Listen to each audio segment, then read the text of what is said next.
Vlad is a young orphan born in the slums of Shora who's always dreamed of a better life, but had no means to achieve it. He struggled just to survive, so making grand ambitions seemed foolish. But what he and no one knows is that he possesses the potential to become the greatest swordsman in the world. Beyond talent, he has the willpower and sheer insanity necessary to become the deadliest killer. And even amidst of all that misery, he swore that if given the chance, he would change his life. But is that really true? When things took a turn for the worse, far beyond his imagination, he caught a glimpse of an opportunity to pursue his ultimate dream. However, he would have to start from the very bottom. It doesn't matter if you're not high up in a night sky or if you're trapped, being invisible in the misery of a slum. From amidst the rubble and trash, a hand rises. As long as you want to shine, as long as you have light in your heart. If you believe, then you are a star. In front of a blacksmith's shop, a boy observes a sword. He smiles, saying he never gets tired of looking at it. Someone suddenly calls out to him, saying they knew he had gotten distracted again. The protagonist recognizes her as Jamina, who calls him Vlad, saying that lately he's been very distracted. He tells her to go easy on him because that's one of the few pleasures he has in life. However, Jamina warns that standing there like a lunatic is making a lot of people talk about him. He wants to know what they're saying about him as she looks around. Approaches and asks if he still hears that voice when he looks at a sword. He seems to ignore it, and she says that apparently he did something terrible in his past life. What kind of person would be struck by lightning in the middle of nowhere? Especially a black lightning. She warns that he should spend more time at home, since the new bishop doesn't like this kind of omen. Besides, he worked for the Inquisition, so if he hears about these things, Vlad could be burned at the stake. Vlad says she's exaggerating, and she responds that he never listens. She reminds him that several people saw him get struck by lightning, so it's best he doesn't give them more reasons to be interrogated by the church. Vlad says it doesn't make any sense, and all he's doing is looking for a sword. She says that sometimes he's very frustrating and asks why he doesn't just buy it on credit. Vlad explains it's too expensive, and she says it doesn't make sense. It's just a piece of metal, so how expensive can it be? After a brief silence, he says it costs 5 gold coins. Jamina says he must be joking. With 5 gold coins, you can live for an entire year, which is much better than a piece of metal. Suddenly, someone shouts, asking who called it a piece of metal. It's the blacksmiths, saying that sewer rats like the two of them don't even deserve to look at that masterpiece. But Jamina says that only sewer rats pass in front of his shop anyway. So who does he expect to buy that thing? Is the old man already getting senile? The blacksmith says she's a pest for saying something like that. But Jamina continues, saying she doesn't know why he makes swords, since no knights pass through that failed place. The old man yells at the two of them, telling them to go back to their shop and wash some dishes. The girl gets angry, asking how he dares to say that to a young lady. Vlad pulls her and tells her to stop provoking the blacksmith, who is cursing and saying he won't waste more words on them. Watching them leave, the old man thinks they're really rotten. He saved the two from misery, and now he's being repaid with insults. In those cold times, it was he who gave them a lot of food. He gets angry and decides to go back to his shop, but not before noticing something. Vlad's footprints in the fog indicate that once again he stood there for a long time. But the blacksmith says he should be thinking about how to survive and not about how to get a sword. Those who come from a place like this can't fill their heads with dreams, or they will end up bitter and disappointed. This is something the blacksmith knows very well. Observing the sword, he says he will only sell it to someone who has the ability to leave this place. He doesn't want his masterpiece to rot here forever. However, looking at the blade, he says that in a way it reminds him of the boy. Even in the filth of this slum, he somehow still manages to shine. This city is the main trading hub of the northern region and is ruled by the powerful Bayezid family. This is the region of Shora. But beneath all this beauty and splendor, there is shadow. And it is precisely where the slum is located, a place where everything considered trash and disgusting is abandoned. In a busy bar on the second floor, a man drags a girl by her hair, asking if she really thought she could deceive him like that. Being dragged, she wants to know what he means by being deceived. He says he's been a mercenary for 20 years and won't be made a fool of. Someone comes down the stairs saying that there's never a moment of peace there. The bald man points at Vlad and says it's good he showed up, but tells him to call the madame of that place. Vlad warns that spending time with the madame requires payment in gold, not silver. The bald man angrily says that this place is trash to be spending gold on and claims that with that money he could even buy his mother. Vlad just stares at him, but the bald man says that the candles they are using are a scam. He hadn't even taken his shirt off properly, and the thing had already gone out. Vlad asks if he really thought he could have fun with a 5-minute candle. He says that if he's so poor that he can't buy more time, he should go home and squeeze his own wife's butt. The man's veins are bulging even on his bald head, and Vlad says he's too noisy, so he'll have to show him something. He points to the clock and says they will use it to see if the candle really lasts 5 minutes. If the candle doesn't last, he can take out all of his frustration on the woman he's holding. The bald man angrily says he doesn't want to believe a bunch of scammers like him.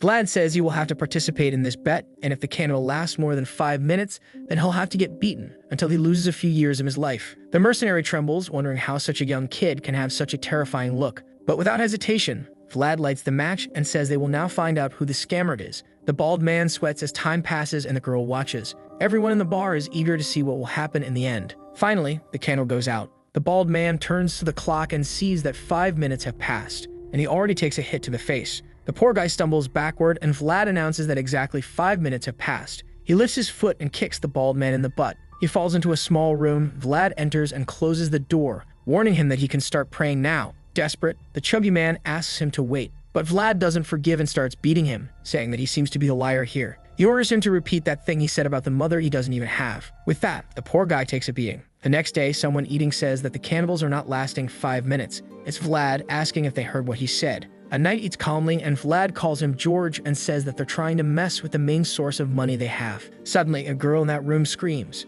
asking if I have the courage to mess with the sacred candles of that place. Vlad says they will have to find that out. The girl says it's really good because that's now his new job. Vlad is confused, wondering how he will discover that. Suddenly, the girl says she already knows, and Vlad asks who it was then. She reveals that it was herself who messed with the candles. She is Marcella, a dame of the smiling rose, saying she was just trying to get more money out of that bunch of drunks. She is radiant while George and Vlad say nothing. Sometime later, he is going down the stairs thinking he beat the guy for no reason at all. But what can he do? If the madame did it, then it's done. Suddenly, someone calls for him and says they heard he got into a fight yesterday, but thanks him for solving it and asks why things go wrong when he leaves for a bit. He hugs Vlad and says they need some extra money. Maybe he receives some tips from the candles he sold. Vlad asks what Barry thinks he's doing. The guy backs off, telling him to take it easy and that there's no need to make a scary face. He's not asking for the money, he's suggesting a deal. Vlad asks what kind of deal. Barry says that if Vlad hands over the money, he will give him something he wants. A pickpocket, somewhat silly, somewhat crooked, and totally incompetent. He lifts the boy by his hair and asks if Vlad recognizes him. He says he will sell him for 40 silver coins, which is almost a steal, it's so cheap. Vlad asks how the boy's fingers and ankles are. Barry says he's still intact and they would never sell something damaged. They only gave him a little adjustment, but he's still healthy and strong. Vlad tells them to go to hell and throws the money on the ground. But he warns that next time, they shouldn't call him and should kill the kid. Barry and his friends leave, saying they're too honest to kill a boy like that. But Vlad knows they're all a bunch of liars. As they leave, they comment that it was obvious Vlad would accept the offer. There must be some reason he's buying all these street kids. Vlad calls out the name Ned. The boy apologizes and says he tried to escape, but Vlad stares at him and asks if they broke anything. Ned says no. He then tells the boy to disappear before he has to beat him too. Ned gets up and thanks Vlad. Vlad wonders how he's going to gather 5 gold coins at this rate. The city of Shkora is bustling, and someone writing says the boy was lucky. He could have lost both fingers for trying to steal like that. This man is Harvem, Captain Hoover's attendant. He had his fingers cut off and his ankles slashed, because the bishop wanted to make an example of him last time. Harvem comments to Vlad that he heard the candles from the Smiling Rose had been tampered with. Vlad says information is traveling very fast lately, and Harvem says everyone is saying it was the madame's doing, but he knows she's not like that and would never do something like that. Vlad says that's the case and that George isn't someone who likes to cause trouble without reason either. But Harvem isn't naive and says that since they know the guy did this, he must have a very good reason. Vlad asks what he thinks the reason is, and the boy replies that the guy must be in urgent need of money. So it's good to be careful because there's only one reason families start gathering money so desperately: a war against another family. At the moment, there are 5 bosses who coordinate the slums of Shkora. George, who is known as the guard of the brothel girls, the Black Bear, the gambling guy known as Dice, Captain Hoover, and lastly, the guy known as the Stingy Hand, One-Armed Jack. The scariest things in life approach us silently from the shadows. And at this moment, Jack is in front of Vlad asking where the boss is. Vlad knows that accidents happen without any warning and destruction always comes unexpectedly. He wonders why the Stingy Hand is there in front of him. Are they preparing for war? The guy beside him yells at Vlad and orders him to answer the boss now. Vlad stares at him and says he doesn't know where the boss is because he's just the guy who sells candles. Not giving an answer to the boss makes the guy lose his temper. He punches the candles, ordering Vlad to call the boss now. But Vlad remains calm while all the candles fall to the ground. The place goes silent. Both the girls working there and the drunks and Jumino watch what's happening. Vlad crouches down, saying it's a pity that so many expensive candles got broken like that. Almost losing his temper, the guy asks if he thinks it's a joke. Vlad asks for permission. The guy asks what he means and he repeats, telling the guy to move his foot. At that moment, the guy loses his temper and comes to kick Vlad. Vlad thinks that a fight is nothing more than a small-scale war. You need to consider the terrain and come up with a strategy. With a broom, he hits the guy right on his supporting foot, making him lose his balance from the kick and hang in midair, while Vlad goes on the attack, saying it's necessary to be audacious. It hits the guy in the jaw with the certainty that this is the way to achieve victory. The girls in the brothel, the drunks, and even One-Armed Jack are impressed. The protagonist knows very well that in the slum, there is a rule that never changes. The right person is the one standing and the losers are on the ground. The other henchmen want to rush in, asking how he dares to do something like that. But Jack tells everyone to stop and says he likes the kid a lot. He apologizes for not being able to clap louder, but it's because he only has one hand. Vlad says it's okay, he doesn't discriminate against anyone with a disability. Jack laughs, saying the kid is wild, but he warns that he'll see him again later, and asks about the child who was with him before, whose name he even forgot. Vlad says if he doesn't remember the name, the child must have died a long time ago. Suddenly someone shouts, asking Jack what brings him there. It's George, saying that if he had known, he would have prepared something for him to eat. Jack smiles, asking since when they've been so close to have a casual meal. George says they can go up since it looks like he brought some visitors. But one-armed Jack replies that he's not hungry and asks if there's something good to drink. George says if he goes up, Marcelo will take good care of him. And with that, Jack says if that's the case, he'll have to give it a try. With that, they leave. And Vlad sighs in relief, thinking that was a close call. The only problem is that a bunch of candles got broken. Sometime later, someone calls for him. It's Jack saying that George spoke very highly of the kid and he knew he had a good eye for people, saying that if one day he gets tired of the smell of candles, he can come work for him. Vlad says he's fine because there he has something to drink, a place to sleep, and food to eat.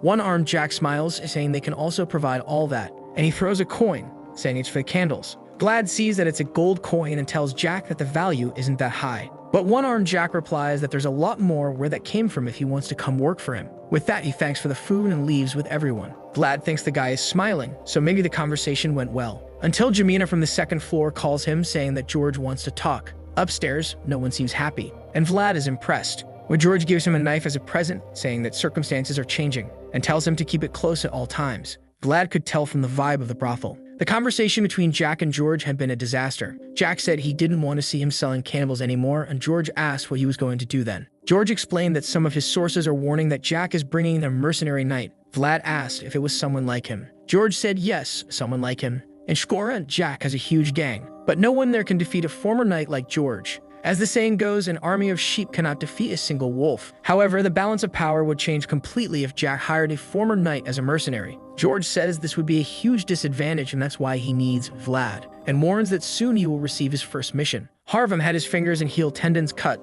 so he can't walk properly. But naturally intelligent, he learned to read on his own and works as an administrator for Captain Hoover. Seeing Harvem made Vlad realize that sometimes if you work hard, you can be rewarded with a better life. He makes a cut with the sword and someone calls out to him. A voice says he needs to keep his elbows closer to his body when cutting like that. Vlad wonders why he hears a voice every time he starts training. A month ago, he was struck by black lightning and has been hearing the voice ever since. Every time he picks up something that resembles a sword, he hears this demonic voice. He starts thinking that maybe the right thing to do is to buy holy water and not a sword. Maybe the secret is to ignore it, since the more he responds to this voice, the more it keeps talking to him. He needs to stay focused and give his best until the end, concentrating all his energy and strength, and strike with everything he has. However, as soon as he raises his hand, the voice tells him to bring his elbow closer, and instinctively he obeys. He makes the vertical cut and feels that something was different. Before, it was just the sensation of holding a sword, but this time he felt he created something abnormal. An energy that flows beyond the reach of the sword, known as the blade arc, which makes Vlad wonder whose voice is in his head.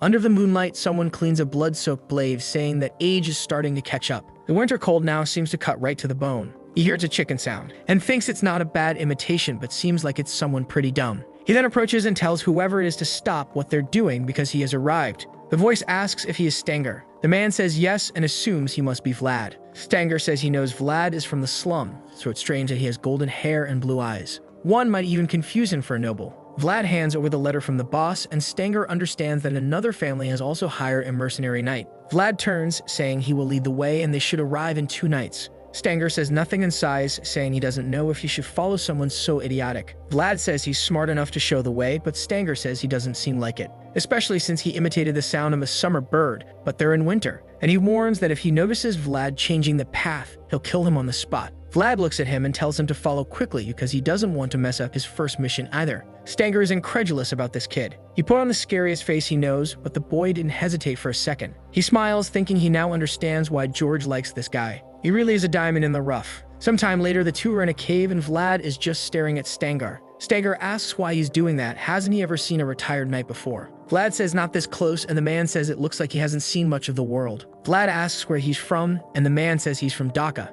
The boy recognizes it as a place in the middle of nowhere. Stanger says he wished Vlad would get lost a little so he have an excuse to kill him. But Vlad jokes, asking if knights can't take a joke. Stanger says his dried meat seems very fresh is part of it for him. Vlad says unfortunately he didn't bring any for him and asks if he doesn't have any food. Pulling out 2 old dried meats, Stanger says he does have food. Vlad lights the barbecue and the poor guy is starving, saying the smell is very good. Stanger then asks Vlad if he wants to know something, and warns he will answer 1 question for each piece of dried meat. He says Vlad is lucky because an opportunity like this isn't seen every day. Vlad just looks, asks how many pieces he wants, and says just tell him, and he'll hand them over. But Stanger responds by saying he's proud of him and that a knight can only accept something in a fair trade. Vlad asks if he's retired and he replies yes. Before Vlad finishes, he already asks his name and the man replies Stanger. Vlad asks his age and the man says 42 but tells him not to push his luck. The boy asks if he knows how to use aura. Stanger smiles, saying that it seems Vlad doesn't know much about the world. Not all knights can use aura, and using aura in combat is something completely different.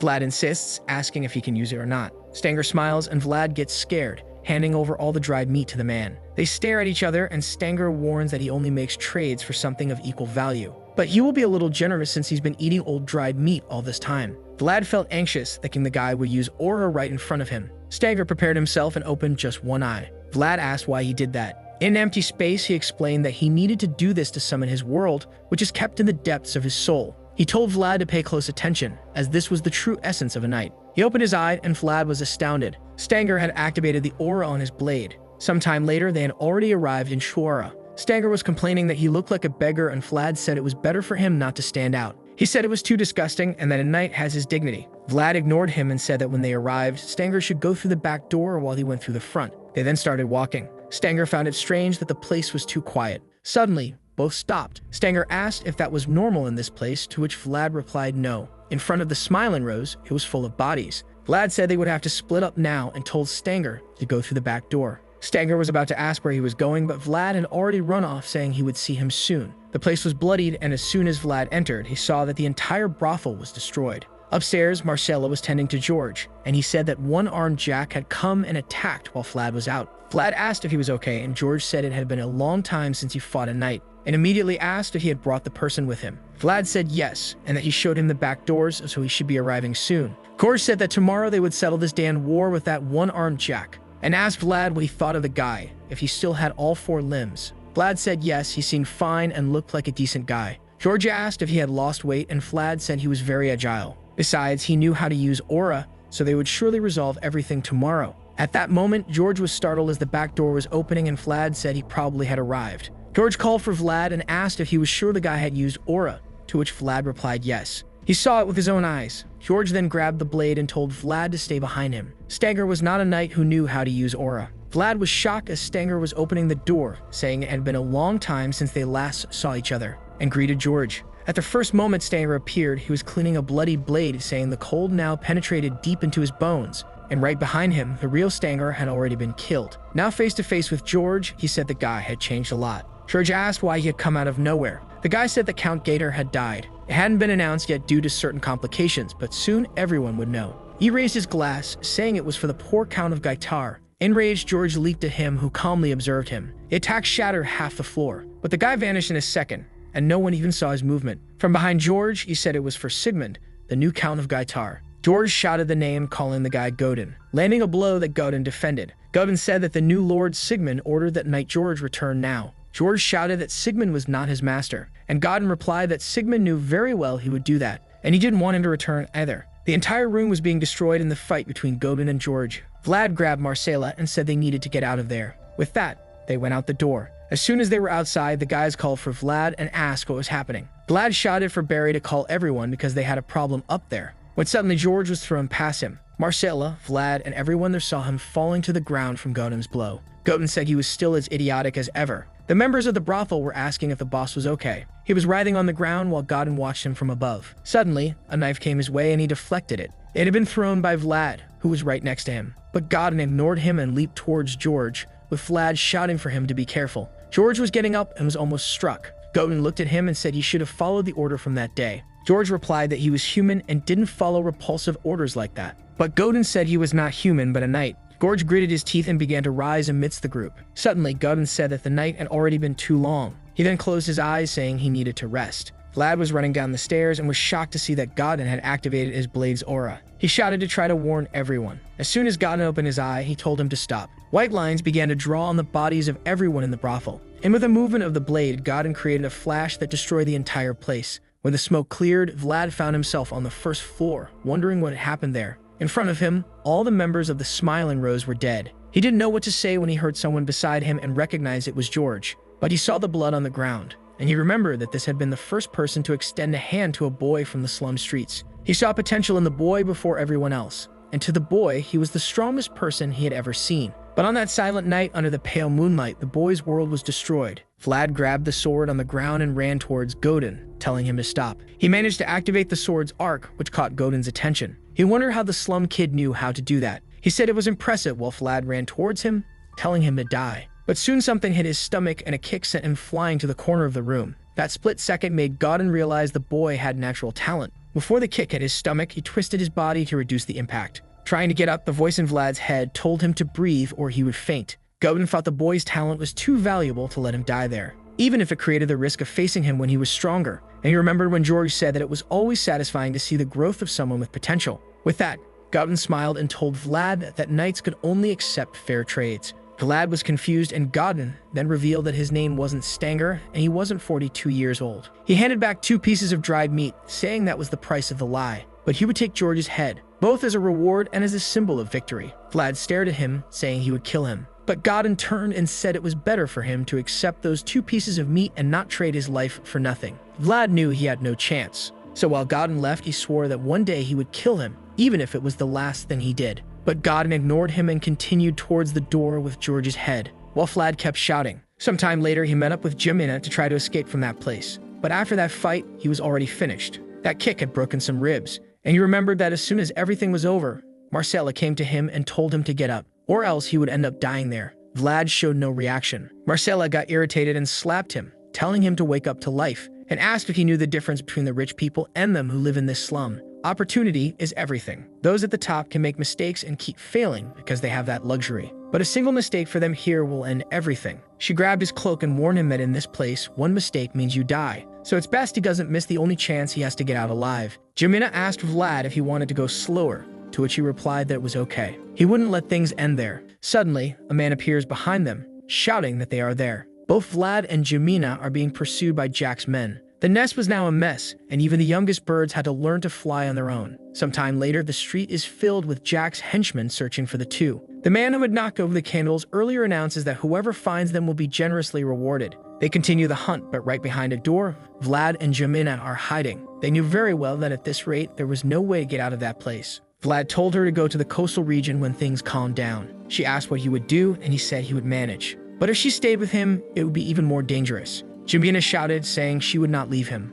But Vlad reminded her that she had said she would do it for Marcella. He told her to ask Harvin for help, but she kept insisting that she didn't want to. Vlad shouted that she was being a nuisance and asked if he looked like someone who could protect her now. She cried, not knowing what to say when someone asked who was there. At that moment, she grabbed a blade that was next to her and pointed it in the direction. It was the blacksmith with a lantern. He asked why there were 2 kids in his shop. Jamina told the old man not to move. The old man wanted to know if they had gone mad since this was his house. Jamina continued shouting, saying if he didn't stay quiet, she would attack him now. But the old man just looked. After staring at them, he said he understood the situation was serious, but asked her to put the blade away. Jamina gritted her teeth and told him to hand over the sword now. The old man asked what she was talking about, and she said she wanted him to hand over the sword that was always in front of the forge. Vlad told Jamina to put it away, but she continued shouting for the old man to hand over the sword. The blacksmith knew that was how things worked in the slum. People sold to survive, and that's how he had also come far. And it seemed it was now this young girl's turn. The old man said she was pitiful.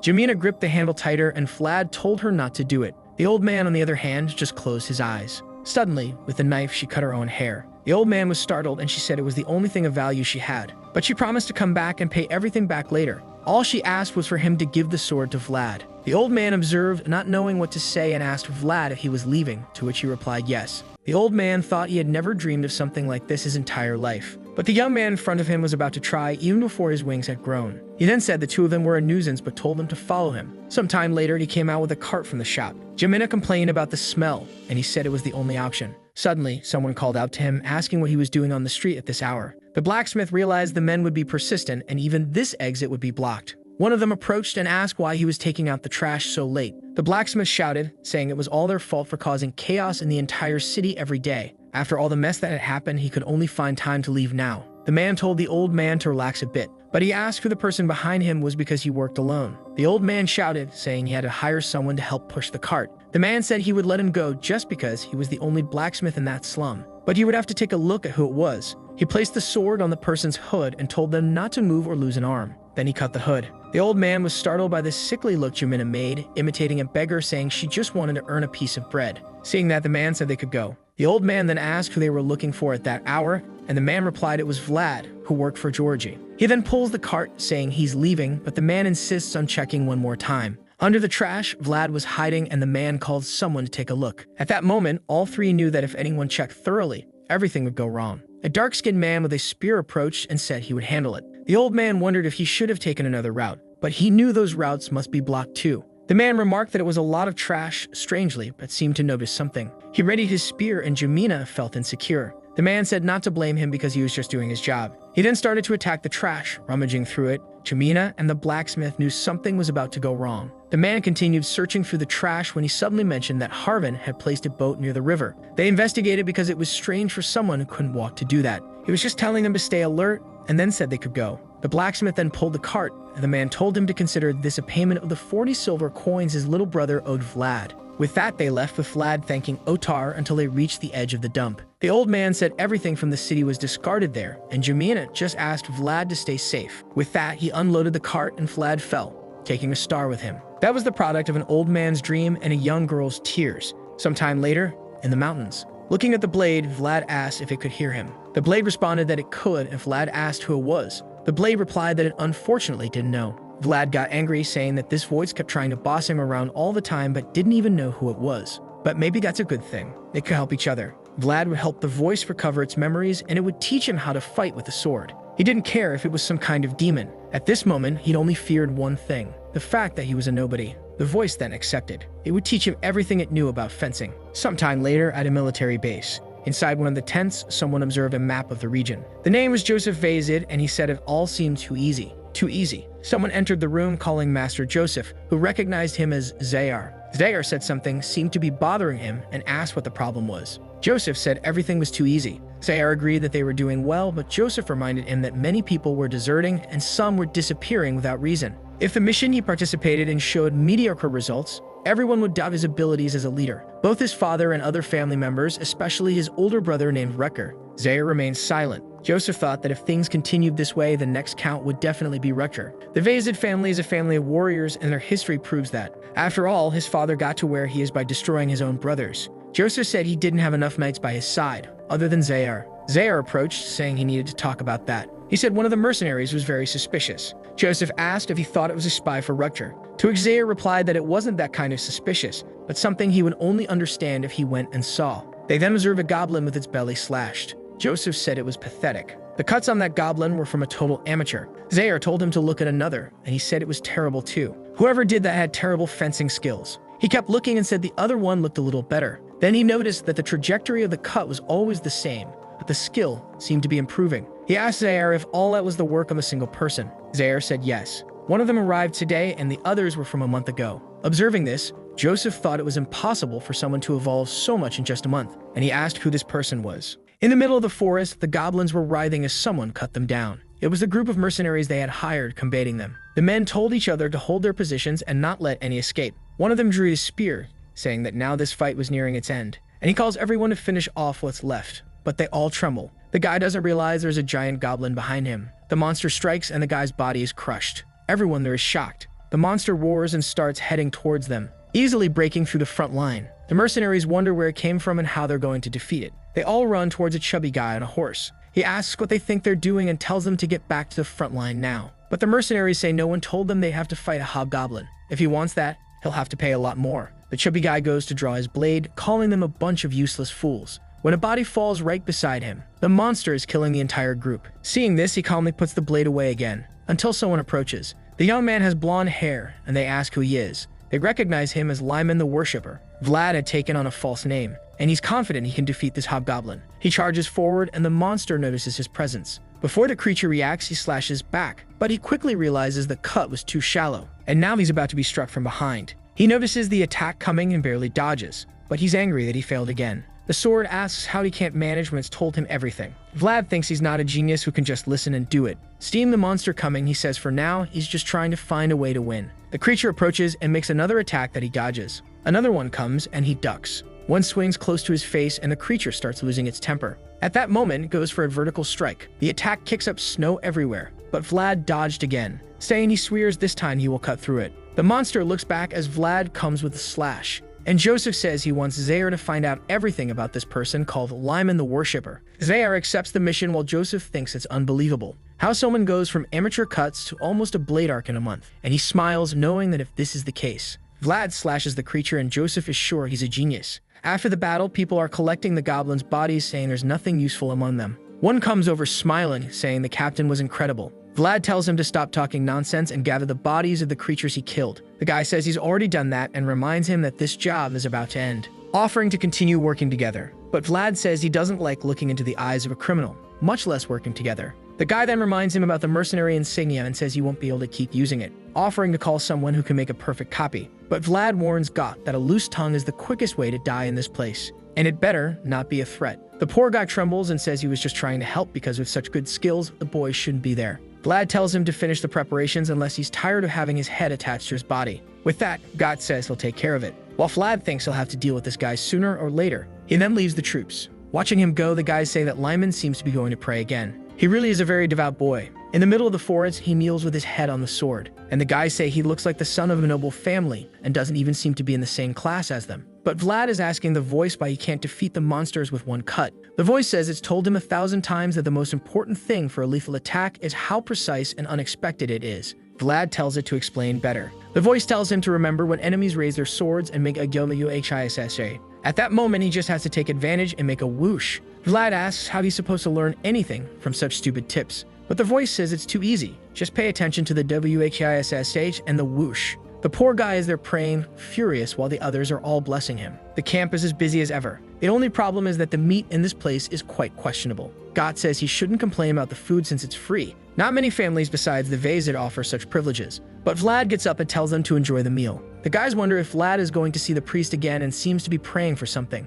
He then goes to the church tent and the priest welcomes Lyman. Vlad greets him and says he hopes he had a good night's sleep. Andrea responds, saying he heard the boy went to pray last night despite the cold. Vlad says no cold can reach him when he's warmed by the Lord's blessings. Andrea laughs, saying the boy sounds more like a priest than he does. A little boy named Jim then announces that breakfast is ready. The priest tells Vlad to sit down, who awkwardly says he didn't come to eat. But they're already preparing to pray and all he can do is thank for the daily bread. While they pray, the priest glances at Vlad. To him, the boy is very genuine. Someone who hasn't lost an ounce of sincerity despite the misery surrounding him. He needs to guide this young man destined to walk through blood-stained fields of war until the day of his death. Perhaps the connection between them is a gift from God. With that, he says amen and tells Vlad they can eat. Now the lucky guy has fresh bread and hot soup that's real food. Andrea then says he wants to talk about the boy's fencing. He knew he was talented and says even Joseph Fayezid has heard of him. Vlad is curious and asks what happened after that. Andrea says he recommended him because he's a very good boy with a bright future ahead. The Fayezid family is widely known even in the north, so just working for them improves his life.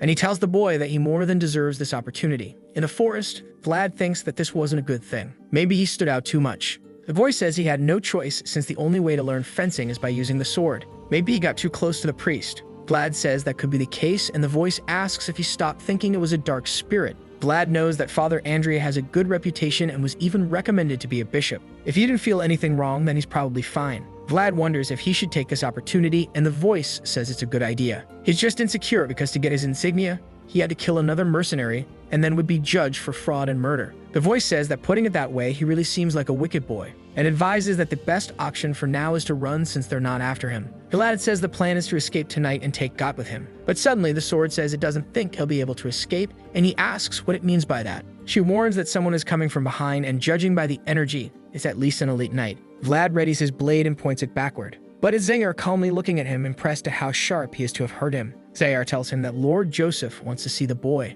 Vlad gets up, thinking he should have flowed but now can't show weakness, and then says he feels honored. Zaire asks if the boy knew he was coming. Vlad says he heard from Father Andrea but didn't expect it so soon. Zaire is once again impressed as he approached, and the boy didn't flinch even once. With that, he begins to walk away, telling him to follow. Seeing Zaire gaining distance, Vlad wonders if he should try to run. The voice tells him not to even think about it. A knight at that level can cut off his head in less than 3 steps. With that, Vlad realizes he has no choice. He then goes to Joseph's tent, who greets him, saying it's a pleasure to meet him. Vlad bows, saying it's an honor to meet Lord Joseph. The Lord asks if things are to his liking. Vlad says yes, all thanks to the Lord's kindness. Joseph then says that with blonde hair and blue eyes, he almost looks like the son of a noble. He asks if his name is Lyman, and Vlad confirms. Joseph then closes the book and says he should have known. Zaire slaps him across the face. They stare at each other, and Joseph warns Vlad of Shkora that he hates liars. Vlad says it looks like they already know everything then. Joseph says they know his mother is a prostitute and they don't know where his father ended up,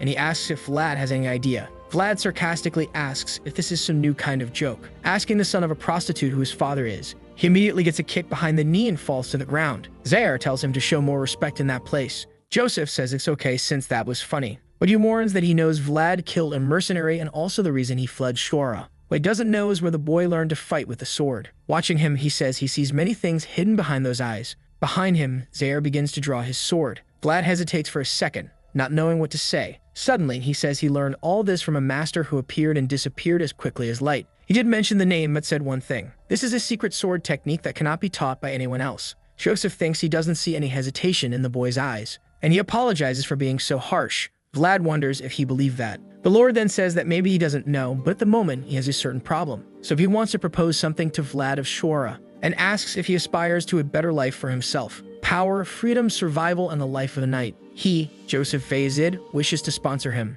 Soon after, he began to practice with Zaire. The other mercenaries said that he was holding up well. Apparently, he had become Zaire's squire. Really, the boy is a promise. He got lucky because his whole life is about to change. Zaire strikes him, saying he's an arrogant brat, asking how he can be so confident in front of Joseph with such poor fencing. And now he's going to show him his place. Vlad can't keep up as the guy is on a completely different level. If he dodges, he immediately takes another hit. But trying to defend head-on is impossible because the guy's strike is too strong. If that's the case, he puts the sword to protect his shoulder. He lets Zaire's blade slide off and takes advantage of the moment to attack directly. But the guy easily blocks it. That impresses the mercenaries. Even Zaire says he liked the move a bit. But Vlad is the only one who knows very well. Zaire created that opportunity just to see if he could do something. He then tells the boy that this will be the morning and evening training, twice a day, and the poor boy is scared. He leaves, saying it's enough for a morning practice, and tells him not to stay too long in the cold. Vlad wonders if that's all. He didn't receive a single piece of advice. But their voice says that was indeed an excellent fight. It helped remove all unnecessary movements.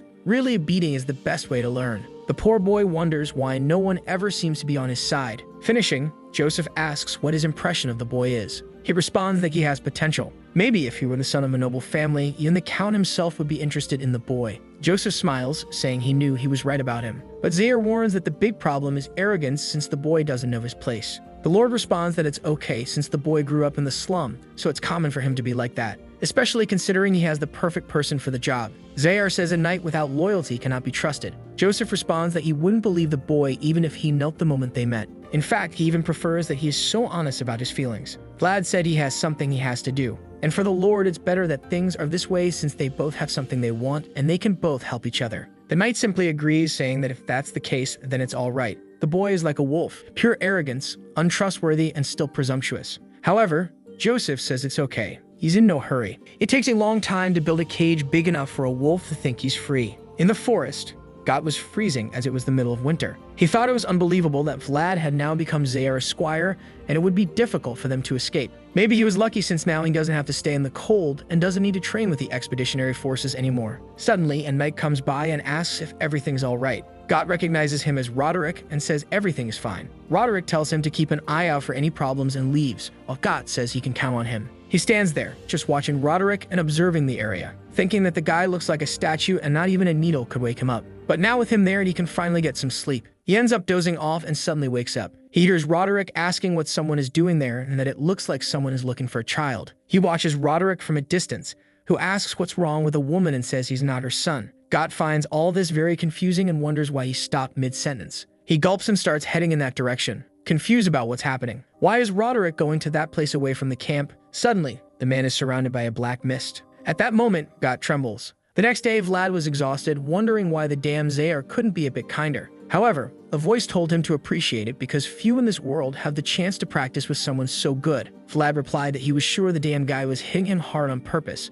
The voice responded that this made things even better, making Vlad sad since no one seemed to be on his side. At that moment, someone called for Lemon. It was Gott behind a tree, wanting to talk to him. Vlad approached and asked what it was. Got said he would flee that place tonight. He mentioned that he was only telling Vlad because they were friends. Vlad wanted to know what this crazy guy was talking about, but Got said he saw it with his own eyes. That forest had a monster that carried a curse. Our boy seemed scared, and Got asked why he thought there were so many deserters if they got food and the working conditions were good there. The truth was there were no deserters, they were all being taken by this curse. He warned that he saw one of the knights being taken to the forest. However, Vlad didn't react and started wanting to hit him, telling him to stop talking nonsense just to flee. But God insisted it was true and asked if he didn't know about the guy who disappeared. Vlad asked if he was talking about Roderick, and God agreed. He explained that another strange thing was that everyone who disappeared had black hair. At least the protagonist was immune. Changing the scene, God was already making an angry face. Apparently, Vlad had told everything to Zayar, who now ordered God to show the way.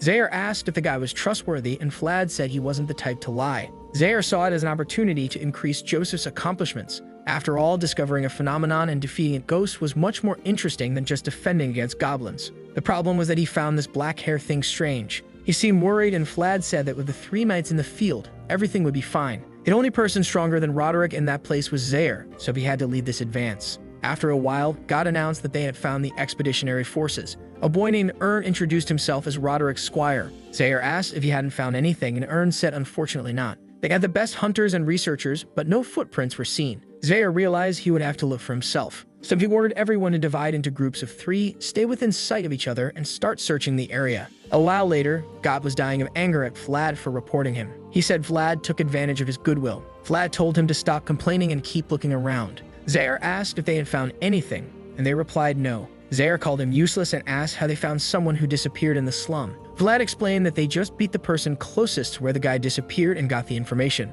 Obviously, an unhelpful piece of information for Zayar. However, he knew it would soon be night, and they would have to return empty-handed. But at that moment, something caught his attention. He asked the group if anyone had checked the other side of the river. Got said no because the expeditionaries ignored that area. Zayar thought it was probably the last place to be seen. He ordered everyone to gather the mercenaries and cross the river. With that, Got signaled to call everyone. Stepping on the ice, he said it wasn't completely solid. Vlad said it seemed hard enough for a few people to cross. At that moment, some mercenaries appeared and asked if they had found anything. Zayar said no and explained that they would go to the other side of the river in groups of 3. The guys agreed right away, and everyone started crossing. However, Got was hesitating, and Vlad asked what the problem was. Biting his lips, he said he had a very bad feeling. Vlad said the feeling was called fear, and Got said of course he was afraid. He wasn't some kind of genius knight. Someone as weak as him could only survive by having good instincts. And at that moment, all his instincts were telling him not to cross that lake. Vlad said he didn't understand the instincts Got was talking about. However, he was sure that if Got tried to flee, he would die now, because it's very suspicious that the only person who witnessed the crime is fleeing the scene. Vlad warned Got to stay quiet and cross the river quickly to avoid raising more suspicion. Got complied, though he insisted it was a terrible idea. As soon as he stepped on the ice, it cracked slightly, and he warned that he was sure it would break. Vlad agreed, but told him that if he didn't take another step, he would throw him into the water. Got fell to the ground, saying he couldn't move his leg. Vlad grabbed him by the collar, insisting they had to keep moving because they were falling behind. However, at that moment, Got screamed in fright. Vlad told him to be quiet, but then both noticed something under the ice. There were many bodies beneath the river. They shouted to alert everyone that the missing people were all frozen below. Suddenly, the ground began to tremble, and everyone tried to flee. A hand emerged from the ice, and the bodies rose as zombies. In a flash, they were all surrounded in the middle of the lake, asking Zayar what they should do. Zayar quickly realized it was a trap. Someone had carefully planned this, knowing they were coming. The creatures before them didn't belong to the world of the living. Meanwhile, back at the camp, the priest and the boy were praying. Suddenly, Andrea started shaking, and the boy asked if he was okay. The water seemed to be becoming murky, and an energy began to form around the chalice. Someone was observing the camp from a distance and approaching. It was the woman searching for a child. Meanwhile, the zombies attacked, and Got was about to die. However, the creature was sliced in half by Vlad. The problem was that there seemed to be an endless number of them. Vlad quickly chopped 7 of them into pieces. Got, terrified, fell to the ground, and Vlad told him to grab his spear. A voice told Vlad not to panic and to observe the area before moving. Moving forward wasn't an option due to the crack, and he wondered where Zayar was. In the midst of the chaos, Zayar was cutting through the crowd. The problem was that many soldiers were being defeated, and the fight seemed endless. As he fought, Zayar wondered about the trap's purpose. He concluded that he couldn't be sure, but he knew who the target was. Without hesitation, he activated his blade's aura just as all the monsters jumped at him. One slash turned them all into pieces. The soldiers cheered, believing Zayar would save them. Zayar then shouted Vlad's name, telling him to fulfill his part of the deal. Vlad looked back, asking what he wanted him to do. Zaire told him to run back to the base and defend Joseph until he returned. Vlad agreed and started running, telling Gok to come along. Watching him leave, Zaire hoped his prayers would reach Joseph. Someone stepped on his back and Zaire turned to face the attacker.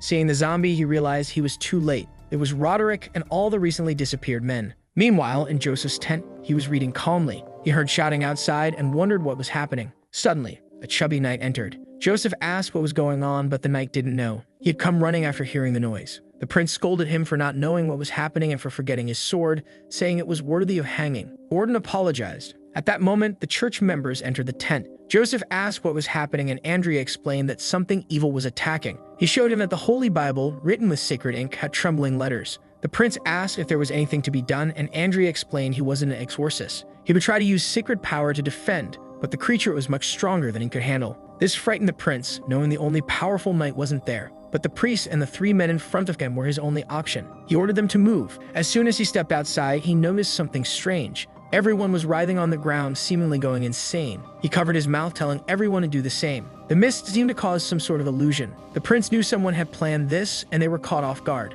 At that moment, everyone felt a chill when the woman called for her child. She was right next to the tent, wondering where he was. Everyone in the prince's group froze. She stopped and turned to him, asking if it was him. Seeing Joseph, she said she had found her son after all. She approached with a sinister hand, but a hand of light blocked her. The boy and Andrea began praying to protect the area. Seeing the monster, Joseph was sure that only Zaire could defeat her. The other 2 knights were useless, even with the extraordinary blessing from the priest. The monster kept hitting the barrier, and the prince knew it was a curse, a deadly curse targeting him. The problem was figuring out who was behind it. Jin started coughing up blood, and Andrea told him to hold on or the barrier would fall. The monster's hand began to penetrate the light, but as Jin resumed praying, it was repelled once more. Joseph realized that the priest's acolyte was at his limit. Once the boy's energy ran out, it would be the end. At this rate, he didn't think they could survive until sunrise. At that moment, something caught his attention. Vlad was approaching from behind the monster. It turned to react, but Vlad wielded a blade of aura. Earlier, the voice had told him that a normal sword wouldn't cut a curse. Vlad asked what to do, and the voice asked if he knew how to use aura. Obviously, he said no, so she suggested something they could try. She could take control of his body for a few seconds. Vlad asked if this was possible, and she said she knew how to use aura. She could try to force its activation in his body, but he would be paralyzed afterward. The voice warned that it was their only option, but she didn't recommend it. Vlad explained that if he did nothing, he would die anyway. When Vlad drew his blade, the voice said that this was the path of a warrior. He said he wanted to do it, and she asked if he was sure. He replied that he had made a promise to Joseph and had something he needed to do. He assured Joseph he could rely on him. Face to face with the monster, it screamed to attack him. At that moment, his body froze, and the voice told him to close his right eye. He found himself in a storm of lightning, the world of that voice. When he opened his eye, the blade was covered in electricity. The monster screamed, but Vlad simply delivered a clean cut down the middle. The priest, the chubby knight, and Joseph didn't understand what happened. Vlad immediately lost all his strength and collapsed to his knees in agony. Joseph called out to him as Vlad crawled. The prince was certain he had seen the mark of an aura. He had no idea how the boy had done it, but it was clear he was paying the price. However, even without its leg, the creature continued calling for her child, slowly approaching Vlad. Joseph ran toward him, telling the others to keep praying. He lifted Vlad onto his shoulder, telling him to hold on. But at that moment, the creature grabbed his leg and a curse seemed to be inflicted. Joseph was furious with himself for not being able to escape the monster's grasp. Suddenly, someone grabbed him by the cloak. It was Borden, who apologized for his insolence and threw both of them away from the monster. The creature advanced towards Borden as they fell next to the priest. Joseph said he had never felt so grateful to have Borden by his side. Vlad then picked up his sword and asked Father Andrea to bless it so he could send the monster to the underworld. The priest agreed, bathed the blade in blood, and said it now carried the blessing of certain victory. Vlad thanked him and headed towards the creature. On the ground, it agonized, begging for someone to find her child. For a brief moment, Vlad saw a fragment of her life. Some women had been imprisoned deep in a dungeon, and their children had been abandoned to die on the cold ground before them. From inside the cell, she had only pleaded for her child to be returned. Vlad then said she could now rest in peace as she wondered where her child was.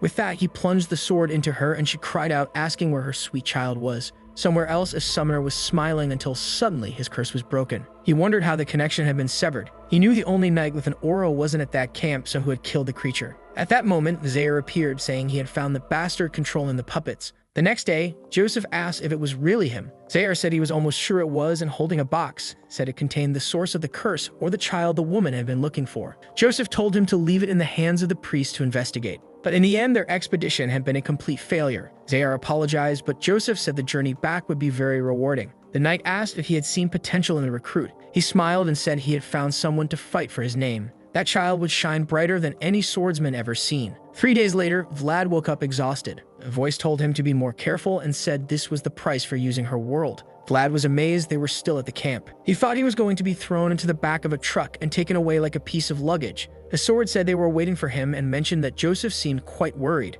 With that, he left the tent and noticed that the camp was unusually quiet. Suddenly, Got came over, all happy, saying he thought he was going to die. Vlad said he was impressed that Got was still there, but Got replied that the guys increased the salary until they returned. Got started talking about how he brought Vlad here and then went back on horseback to fetch the other. Vlad said it was fine and that he would tell the guys about it later. Got then told him to go to Joseph's tent as soon as he woke up. With that, he left, telling the annoying guy to shut up. In Joseph's tent, he poured some wine and asked if Vlad knew how to drink it. Vlad said yes because he had worked in a brothel for a long time. However, he had never tried anything as expensive as that. Joseph explained that it was only available to nobles and said he wanted to thank Vlad for saving his life instead of running away to save himself. Vlad explained that he only did it because of the agreement they had made. Joseph agreed, saying they had a pact of trust rather than loyalty. The prince thought about how the boy followed the deal without even signing anything. He couldn't afford to lose such talent. In fact, he had to do everything possible to keep him around. Joseph then said it was time for him to fulfill his part of the agreement and announced that, as compensation for what he did, he would be officially invited to join the Bayezid family. The scene shifted to Varna, the territory of Count Bayezid. Zaire explained that he had already dismissed the mercenaries and Joseph said they should stay there at least one more day. Zaire noticed Vlad looking around and asked if it was his first time in Varna. Vlad said it was his first time outside Shkora. Naturally, he was called a country bumpkin, and the two left, saying that today he was free to explore the city. However, Zaire warned him not to cause any trouble and to return before sunset. Vlad was getting tired of the insults, but the voice said it seemed that Zaire liked him now too. Vlad then said that with the good pay he received, it was time to eat something nice. However, at that moment, someone grabbed him. It was Jin, and Vlad asked what he wanted. Jin said that if he wasn't too busy, Father Andrea would like to see him. Vlad then found himself in front of a gigantic church. He was amazed, saying that not even the entire city of Shkora had a church this big. Jin explained that while the city of Esturma might be the capital of Bayezid County, Varna was the religious center. He then told Vlad to go in while he called Father Andrea. Once inside, Vlad was impressed. The church was radiant,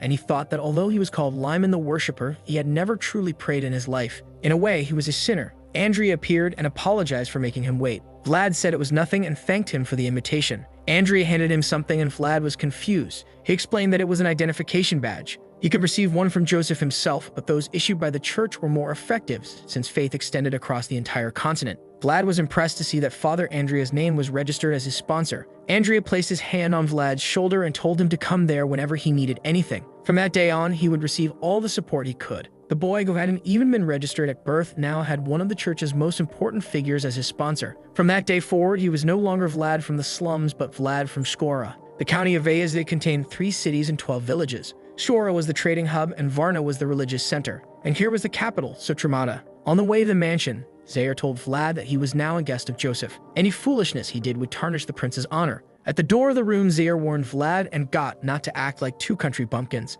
They said they understood, and he informed them that some maids would bring drinks. However, he advised them not to drink or eat anything, just to watch. Otherwise, everyone would discover they ate like a bunch of pigs. Vlad asked if they couldn't take a small bite, and Zaire told him not to touch anything. They then entered the room, an extremely luxurious place. Even Vlad didn't expect something like that. At that moment, someone said they didn't recognize the two. From behind the curtain, he said he had been planning to stay hidden for a while. The man approached and asked who they were. Vlad was startled. The man had a face similar to Joseph's, but was clearly a much stronger warrior. Got introduced himself, saying he had served Joseph in the last expedition. The man then asked who the boy beside him was, and Vlad introduced himself as Vlad from Shkora. The man stared at Vlad, impressed, saying he had never heard of him. He could see in Vlad's eyes that he had been through a lot and didn't seem intimidated by his presence. It seemed that Joseph had found a promising recruit. The man reached into his pocket, took out some peanuts, and offered them to Vlad. Vlad hesitated and said they had been told not to eat anything there. Got seemed shocked, but Vlad explained that they really couldn't eat anything. Poor Got was terrified, clearly understanding that this person was important in the family. Refusing something like this was significant. The man felt a bit awkward, not understanding why Vlad refused. After all, he was the first son of the count of that place and Joseph's competitor, Rutger Bayezid. Someone was writing a letter and asked if the name was Vlad. It was Joseph talking about the boy to his father. He mentioned that aside from Zaire, whom he received from his mother, he hadn't brought any other promising soldiers. He added that if he could turn this boy into a respectable soldier for the Bayezid house, he would receive a good reward. Joseph thanked him, but his father warned that although his strength wasn't in combat, he shouldn't forget he was a member of the Bayezid family. Joseph said he understood, and his father asked how he was feeling, to which he responded he was fine. With that, his father told him he could leave, and he then withdrew, though it seemed he had difficulty moving one of his legs. The father instructed someone to find medicine for him, and the man next to him said he would speak with Miss Oksana. The father remarked that she spoiled her son too much. He then asked Ragmus, the man beside him, what he thought of what Joseph had said. Ragmus replied that it seemed true given the many strange occurrences. The Count responded that they needed to find who was behind all this since it was clearly a direct attack on their house. Ragmus said that the church in Varna reported that it was a sophisticated attack using necromantic curses. Such a thing could only be done by an extremely powerful dark mage or a group of them. The father thought that if that was the case, there was surely an organization or group behind it. However, even if they knew, there was nothing they could do now. The Bayezid family would stay where they were and prepare for anyone who came against them, but he instructed them to find these people as quickly as possible. No one could be left alive after threatening his son's life and bringing chaos to that land. At dusk, Joseph spoke with them both. He called Gott and said he would receive a reward tomorrow and instructed him to speak with one of the servants to find a room. With that, he excused himself and left. He then sat in a chair and told Vlad that they needed to have a small conversation. Vlad had saved his life and sworn to be a warrior from that point on, and he asked if that was correct. Vlad confirmed this. Joseph then asked if what Vlad wanted to do required a bit of freedom, and Vlad agreed. The prince questioned him, saying he wanted to serve as a swordsman, but also wanted to be free. If that was the case, he needed to know why he wanted that freedom. If Vlad revealed this, they could reach an agreement where he would have the freedom he needed. Vlad was silent for a few seconds, and then asked if Joseph knew a man named Godin de Gaitar, the Knight of the Moonlight. Joseph found it strange that he knew such a name and asked if the mysterious knight who attacked the Smiling Rose was Godin de Gaitar. Vlad hadn't forgotten him for a moment. He was the person who killed the man who saved him and destroyed the world he knew, and yet he swore he would be like that person. Joseph said that unfortunately, he couldn't help with that. Godin was beyond the sphere of influence he could exert. Vlad seemed saddened by this news. However, it was something he expected since Joseph was only the Count's son. But the prince replied that if that was the case, they would change some terms of their agreement. He offered Vlad to Shora a 7-year contract. Vlad seemed confused, and Joseph explained that he had given up all the dignity and pride of a noble. Vlad didn't fully understand what he was talking about, but it seemed important to his family. The prince explained that in exchange for saving him, he would provide food and training for the next 7 years, enough for him to become a knight comparable to the best in the world. The word knight caught Vlad's attention. The prince said that in return, Vlad would have to swear loyalty and only follow the commands and permissions he gave. Obviously, he couldn't do anything against Godin during this period. However, he would have permission to deal with anything related to the slums of Shora. He would also help him find the girl named Gemina who was living in the convent. He warned that in this world, there are things much sharper than entering the slums with a sword. As a prince, he had other weapons at his disposal. He asked Vlad what he thought of this offer. Moments later, Joseph was impressed with Vlad's goals. Zayar found it strange and asked why he was so interested in the boy, saying there were many more talented young people there. Joseph agreed, noting that every young person carries a certain potential within them. But whether a person would develop that talent was something entirely different. Zayar asked if he really believed the boy would meet these expectations. The prince replied that he was sure. He had seen the potential with his own eyes. Zayar tried to warn that the boy was extremely unpredictable, rebellious, and would be easy to train. But Joseph smiled, saying that was why he had a Zayar. 7 years wasn't a short period and should be enough to tame him. Zayar said he would at least try his best. Joseph thanked him and said that the wilder a horse, the more impressive it was to tame it, or at least that was what he thought. In reality, the boy was a wolf hunting the moon. The next day, Zayar showed him the room he would stay in. Vlad asked if all of it was really his. Zayar reminded him that he was just a kid from the slums. Normally, other squires had trouble adjusting because they came from wealthy families, but he warned Vlad not to cause any trouble there. Vlad asked if refusing things that Rutger offered would be a problem. Zayar said it didn't matter because he wouldn't follow anything anyway. But he told him to go to the training field after finishing his meal. They would train in the morning and afternoon just like in the expedition. At that moment, something caught Zayar's attention. In front of him, a woman with green hair said that he was her loyal knight. Zayar introduced her as Miss Oksana, Joseph's mother. They greeted her, and she asked if that was the boy. Zayar confirmed that he was the one chosen by Joseph. She looked at Vlad, who glanced back. Seeing her all radiant, he felt embarrassed. What was this boy doing, looking at the mother of the man who hired him? She said she had heard that he saved her son and thanked him. Blushing, Vlad stammered that he was just doing his job. She said he deserved a great reward since his service was more than anyone could imagine. She mentioned that his hair had a beautiful color that matched his blue eyes and noted his broad shoulders despite being so thin.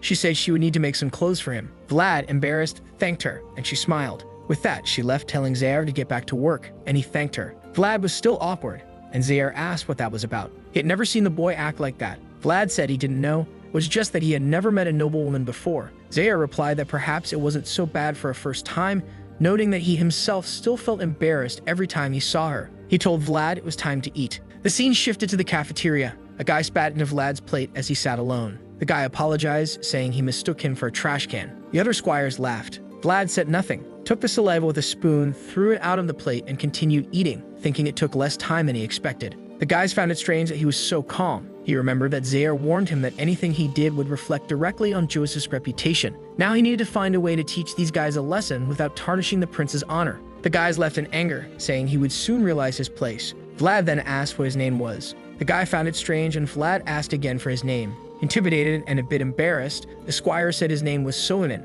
Vlad got up and left, saying he would remember that name. That morning, the count was walking through the castle, observing the new squires practicing. He stared and asked if that was the boy. The lad with blue eyes and golden hair at least seemed respectable. Ragmus told him to pay attention. Far off, someone was watching everything in secret. It was Zaire, eager to see what the new recruit would do. The father thought that if Zaire was interested, he also wanted to see what the boy would do. Vlad took a swing and the guy defended himself. Vlad followed up with a sequence, causing the guy to lose balance and nearly get hit in the face. Ragmus remarked that it seemed the boy had no fear. The father found him a bit awkward, but noted he indeed carried a bit of potential. As Vlad fought, he remembered everything the voice had taught him. Fencing always starts with foot technique. Once positioned, you deceive your opponent with your shoulder and eyes. Once they believe they know your move, you surprise them with another. The guy missed his attack. Vlad stepped aside, got face to face, and landed a blow to the chest. The guy fell to his knees, saying he was sure Vlad was going to attack from the left side. However, Vlad grabbed him by the hair and asked if he wasn't one of Sovanin's lackeys. He was sure he saw him laughing earlier at breakfast. "So it's time for you to laugh a little more," Vlad said, landing a punch right in the middle of his nose. The other squires couldn't believe what he had done. Ragmus asked the count if it was right for them to fight so brutally. The count said that in the end, a knight must have a strong heart. Besides, from a distance, Zaire seemed to be gleaming. Another squire came running, telling Vlad to stop, shouting that things would get serious if he didn't let go. Vlad dropped the guy to the ground and apologized for being too focused. People went to help the boy as Vlad walked towards Sovanin. He told Sovanin to apologize on his behalf when the boy woke up. Sovanin got angry, and as Vlad passed by, he said he also wanted to apologize in advance. He warned that the next time the soup was bland, he would call for him again. Sovanin was convinced the kid was a psychopath. Zaire had brought a wild dog from the slums. In the next scene, Gott mentioned he heard that Vlad had been beating up other squires. Vlad ignored him and asked if he was enjoying working in the stable. Gott said he definitely was, noting that it wasn't just any stable, it was the Vayazid house stable. However, he told Vlad not to change the subject, saying that hitting others was a crime in the state. Vlad said it didn't matter because in terms of brutality he went easy. Besides, he only hit the guy who was training against him,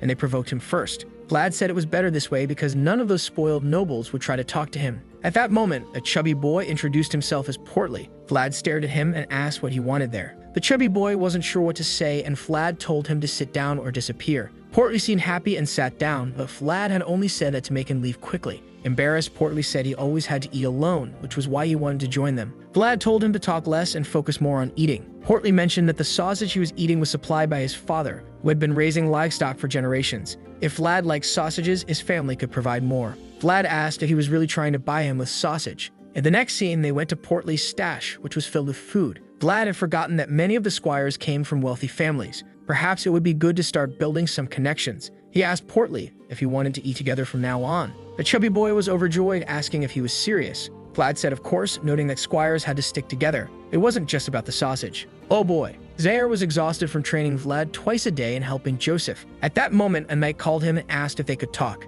Zaire greeted Mr. Gregory and asked what it was. Gregory asked him not to seem so dissatisfied to see him, and Zaire said he was very busy. Gregory laughed, and Zaire told him to get to the point. Gregory said that now he had the chance to train a good squire, it seemed, but Zaire told him to focus on training his own. Gregory replied that he had trained his own well enough, noting that Portly was his and now chubby. He then said that Vlad seemed to have potential and didn't appear to be the type to let people bother him. Zaire told him to say what he wanted. Embarrassed, Gregory said that Vlad and Portly seemed to be becoming good friends. Zaire said that was impossible, noting that Vlad thought too highly of himself to make friends. Gregory revealed that he wanted Vlad to defend Portly a bit. He explained that Portly was his cousin's son and had been suffering a lot lately. Zaire asked if he really expected this to be for free. Gregory said that if he did it, he would owe him a favor. Zaire then said he would try, but the boy didn't listen to him much. Gregory said that was good. Zaire explained that he didn't understand. Vlad really didn't listen to anything he said. Gregory remarked that Vlad would go far in life then. Back at the stable, Gott said he didn't understand the problem. The horses there were well trained, but none of them accepted Vlad. It wasn't that he didn't know how to ride one, it was just that none accepted him. Vlad thought that his life had always been like that.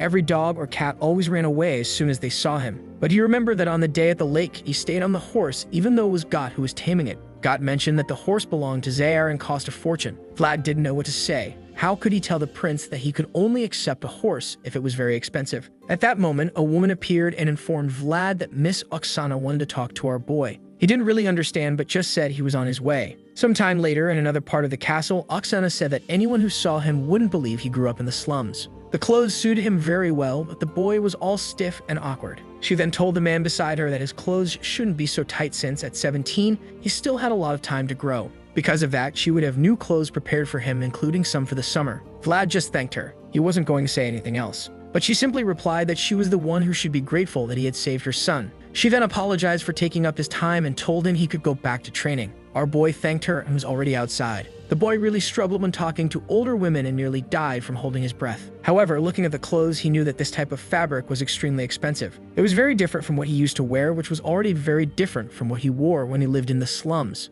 Walking down the corridor, he thought about how he had been doing his best to adapt to this place, yet he always felt like he didn't belong. That feeling was getting worse and weighing on him a little. Before he could glance out the window, he heard shouting and saw a group gathered. Down below, someone was beating up another boy, calling him a stinky fatso. Throwing another punch, he said that just because they had given him a truce, it didn't mean he had stopped being a loser. Portly couldn't do anything, and the guy warned that he was still the same trash, even with his new friend. Man, I thought Vlad was going to step in and help the guy, but he was still there at the window, just thinking about how people were always the same, no matter where he went. And for the poor, the world was always full of idiots who needed to beat up the weaker ones to feel better about themselves. He threw his old clothes over his shoulder and said that apparently he would have to wear them once again. A little later that night, he knocked on a door. Someone asked who it was, and it was Vlad. Portly then opened the door, and our boy stared at him. Seeing his friend all bruised and awkward, he asked why he was there so late. Vlad just said he came to say one thing. It was for him to take it. Portly looked back and saw that he was talking about a big chunk of ham,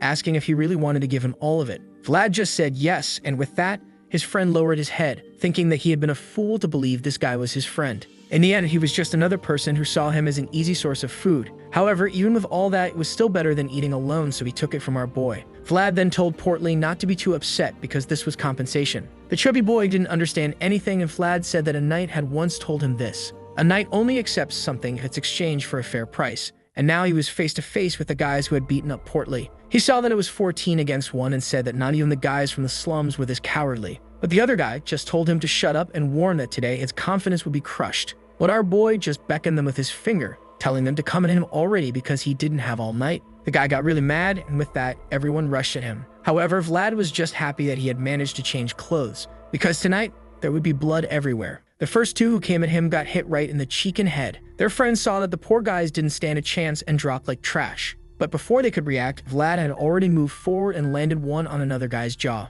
The fool's confidence faded when he saw that Vlad was completely different from training. He knew Vlad had only recently started learning swordsmanship, so it should be impossible. Right then, he ordered everyone to attack, saying they were going to kill this guy. But before he could finish speaking, Vlad was already underneath him, and he asked if he had ever felt the sensation of death before. The guy went for a strike, telling him to stop fooling around, but Vlad easily dodged. While facing him, a voice said that the results of his training with Zaire were starting to show. With a series of attacks, his opponent was stuck in place. The guy was trying to fight back, but kept getting hit in the shoulder every time. Meanwhile, Vlad thought that he finally understood what Zaire meant by creating his own space. He struck his opponent squarely in the back, and the fool collapsed like a piece of garbage. Before he could suffer, Vlad came in to strike his face. The poor guy was crying in fear, but I don't think Vlad was going to stop, and he landed the blow. The rest of the group looked on, but it was close. It barely missed his head. And Vlad warned them that from now on, they had better stay out of his sight and stop bothering the chubby guy. Crying like a child, the guy just said okay. While thinking that it was a close call,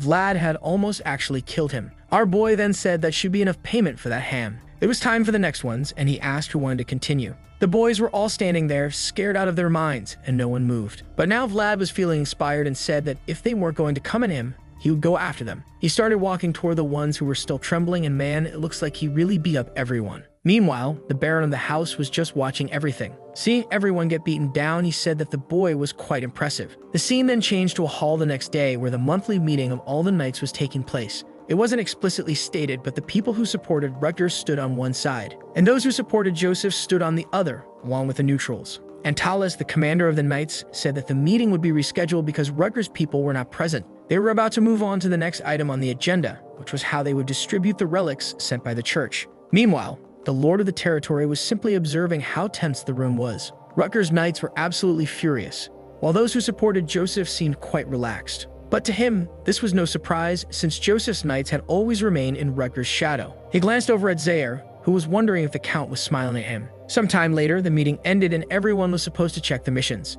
With that, the knights were all leaving, and behind Zaire's back, some murmured that it looked like someone had brought a stray dog into this place. He looked over with a calm smile, and the guys only got angrier. One of them walked off, saying there must be some suspicious reason for him to accept a squire like that. At that moment, a man approached from behind and said that everyone was talking about what happened. Zaire played dumb, but the man said that everyone already knew. Vlad had gotten into such a huge fight with the other squires that people were struggling to keep it under wraps. Apparently, Zaire really hadn't heard about it, and he was now thinking that this kid was really a handful. However, the man thanked Zaire, saying that it seemed like he had paid the bet, so now he owed him a favor. He simply walked away, saying he would remember this. He was genuinely proud of what Vlad had done, but that was the least he expected, given that he was the one who had trained the boy. In a room, someone presented a suit of armor and said it had been sent to Vlad as a gift. Apparently, it was sent by the Count himself, and Borden was impressed, saying it was rare for a squire to receive something like that. Zaire commented that it was made from gray orc hide and was extremely durable, a type of monster found in the northern region and incredibly difficult to deal with. Joseph knew that in the short time Vlad had been there, he had already proven himself to his father.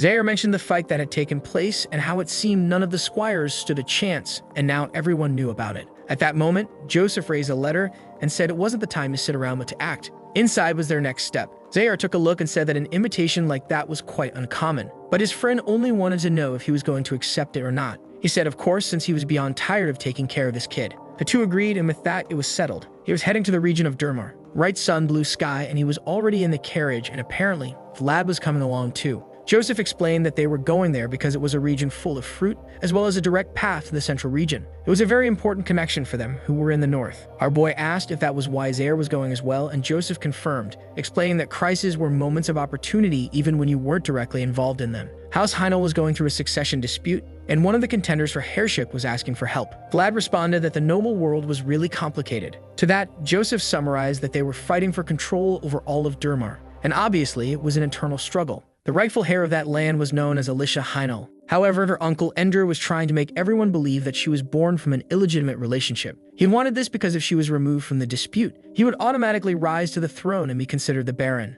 Even though Alicia was the true heir, she didn't have many supporters and was also born a woman in a house of knights. That's why a competition was going to be held, where she would have to prove her legitimacy. Joseph knew that his family's relationship with hers was distant, but it was enough that he could stand in her defense. So he explained that this was their chance to gain a favor from that house, and his father also agreed to it. Vlad quickly understood why Zaire was going. Most likely, the head of that house had personally called him to defend their honor. Zaire immediately noticed the stare and told him not to keep staring so much. Vlad asked what the problem was, and Zaire said it was weird for a squire to be sitting so comfortably in the carriage while he was outside. Vlad apologized, saying that honestly he was embarrassed about this situation. Obviously, this was because our boy still didn't have a horse of his own, and Zaire said it was ridiculous for him to beat up a bunch of squires and yet be afraid of horses. Our boy tried to mumble that the problem was the horses, not him, and he was sure that if it were a more expensive one, maybe things would work out. But Zaire immediately scolded him, saying that the horses he needed were worth more than him. Suddenly, Vlad noticed something strange.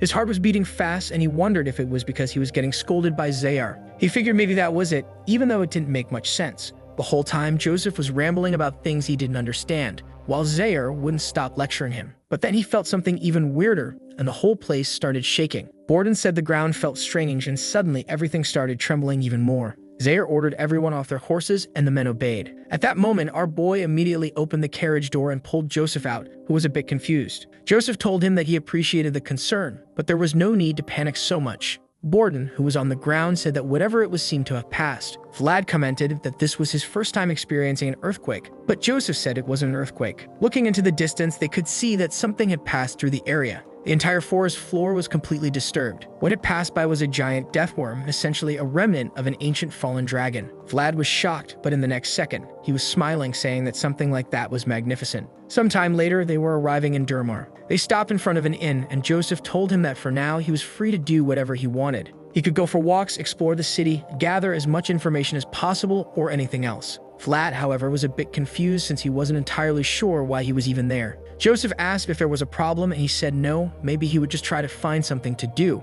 But the prince told him to really think about why he had been brought there. It wasn't every day that one could witness a duel of honor, especially a group battle where each mate came from extremely important families. He was there to watch these people and learn from them. Joseph intended to train Vlad as best as he could, and obviously, this was a perfect opportunity. At that moment, Zaire just told him not to get beaten up out there because they had training in the morning. Vlad glanced at him and said that he wasn't that much of an idiot, but the trainer made it clear that he had no confidence in the boy. They then left but warned him not to do anything too suspicious. Now alone, Vlad realized it had been a long time since he had free time, so he had no idea what to do. As he wandered around, he noticed that everything was much smaller than he had expected. Not to mention that everything seemed somewhat old, almost as if no one was taking care of things. Maybe business hadn't been going well. At that moment, his sword trembled and said that it remembered being there before, or at least it remembered the tree at the top of that hill. Vlad said that apparently he had found a good place to pray. For someone who wasn't religious, this boy sure prayed a lot. He told his companion that it always helped him with sword skills, so now he would help it recover its memories.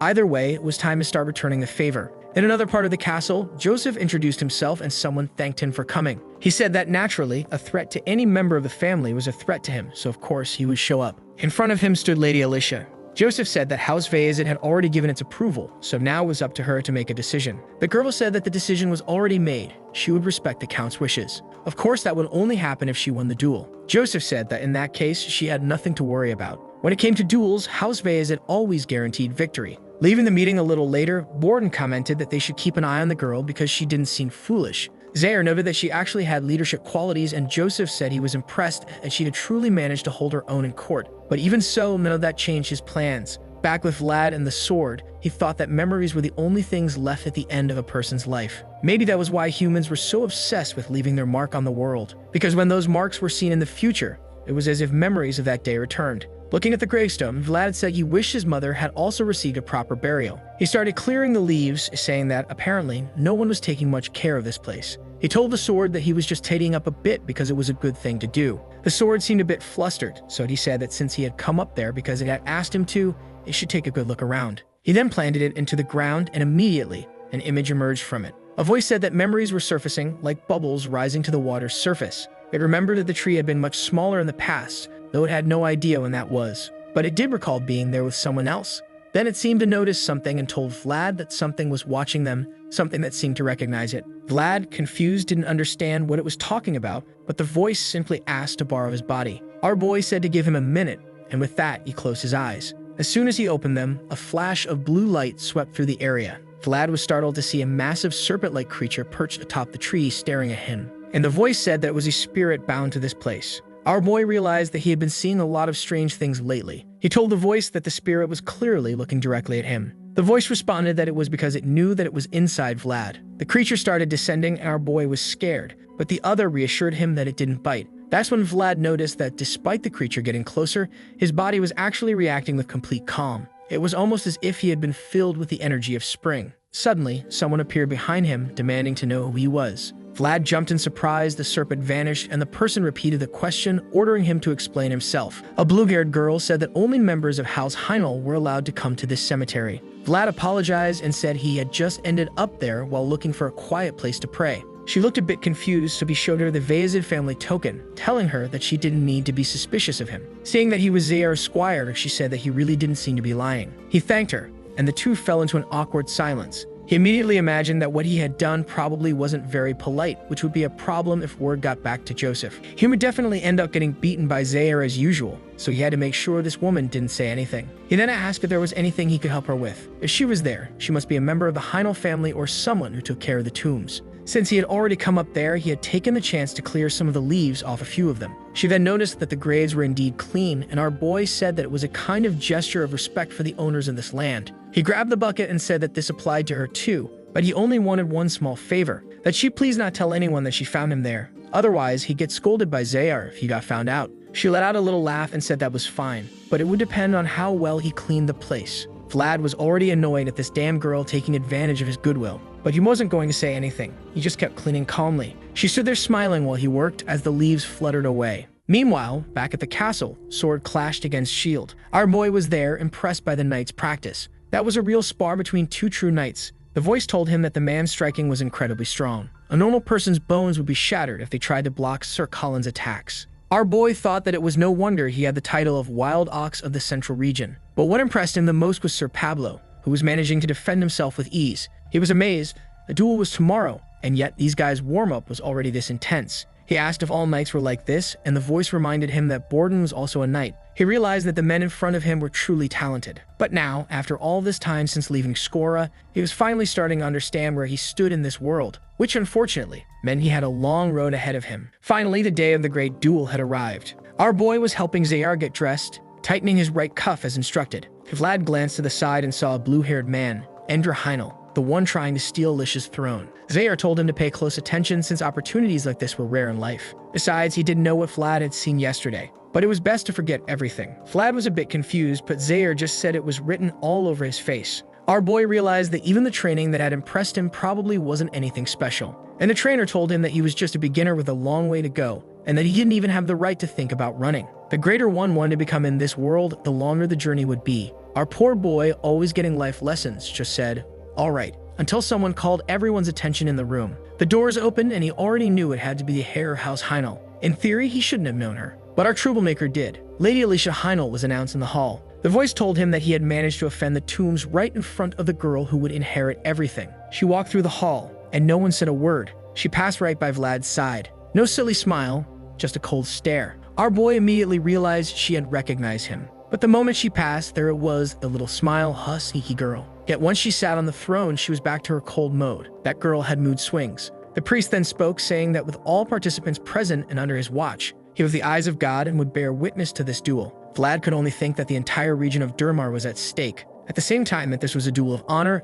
it was also a battle without mercy. They were saying that nobles needed to have blue blood and be extremely cold because of the decisions they had to make. But, unfortunately, Alicia wasn't ready for that. Her blood was still red. She threw the cloth and told him to stop. That was enough. Apparently, the old man she had called to protect her was already finished. But he said that it wasn't over yet. He wasn't done. However, the church official said that the handkerchief had already been thrown, so he had to admit defeat. The knight told the commander that it had been an admirable duel, but the old man said he didn't even deserve to be called a commander anymore. The truth was that Lord Duncan himself had trained this man, intending to make him a great knight of this land. He had never imagined that the talent he had nurtured would be used to strip Alicia of her power. Then the church official declared that the first victory went to Lord Ender. The men praised Ender, saying it was a perfect result. The next duel was between Sir Colin and Sir Zayar. Both were reminded that the use of aura was strictly forbidden in this fight. The battle would end when one of them surrendered or could no longer continue fighting. Zayar glanced at Vlad. He gave a little signal for him to pay close attention, since there was a lot to learn. Our boy quickly realized that today's training would take place right there, and the so-called Wild Ox of the Central Region was about to teach him a lesson. Zayar shifted his body sideways, dodging the first strike. Calmly, he observed Colin, who was impressed that he had dodged with just a single step. But Colin went in for a second strike, figuring that if he just sped up a little, he'd eventually land a hit. Zayar leaped over the next attack and once again sidestepped. He crouched to evade another strike and retreated across the arena. Ender, however, was excited, saying that Colin was really putting a lot of pressure on Zayar and that he had no chance. However, in the background, Pablo had already realized that this was not the case. How did they not notice that this fight was actually in Zayar's favor? The one who must have noticed the most was Colin, who couldn't land a single hit. The big guy wondered why his blade wasn't making contact, and Zayar was even toying with him, dodging effortlessly. The wild boar charged in furious, ready to land another strike, but this time, Zayar moved forward as well. The voice told Vlad that this was the moment Zayar wanted to show him. He struck the side of Colin's blade, forcing it backward. Colin realized he had fallen into a trap, but Zayar remained calm. Losing his composure again, Colin used the impact to launch another overhead strike. Meanwhile, the voice told Vlad to notice that Zayar had intentionally guided Colin's blade upward. This way, the only attack the man could make was a downward strike. This was what they called a counter, using the opponent's own attack to create an opening. Colin was already on the ground, realizing that Zayar was on a completely different level. He knew that no matter how much he trained in his life, he could never catch up to someone like that. With that, he simply admitted defeat. Alicia let out a sigh of relief as her representative was announced as the winner. Obviously, Endra's side didn't take it well, but Zayar remained composed. He walked over to Vlad and asked if he had observed anything. Of course, Vlad responded that he had and thanked him. The final duel was supposed to be between Pablo and the purple-haired guy. As soon as his name was mentioned, a friend next to Vlad told him to stop stating the obvious since everyone already knew him. Still, Pablo said his name for everyone to hear. And then the other man introduced himself as Jude de Shazad. The voice told Vlad that Alicia had really gathered impressive people. This Jude was at a higher level than Colin. But then suddenly, Jude looked over at Alicia. She found it strange, and out of nowhere, he bowed. Joseph immediately recognized this as the gesture of someone signaling that they were leaving.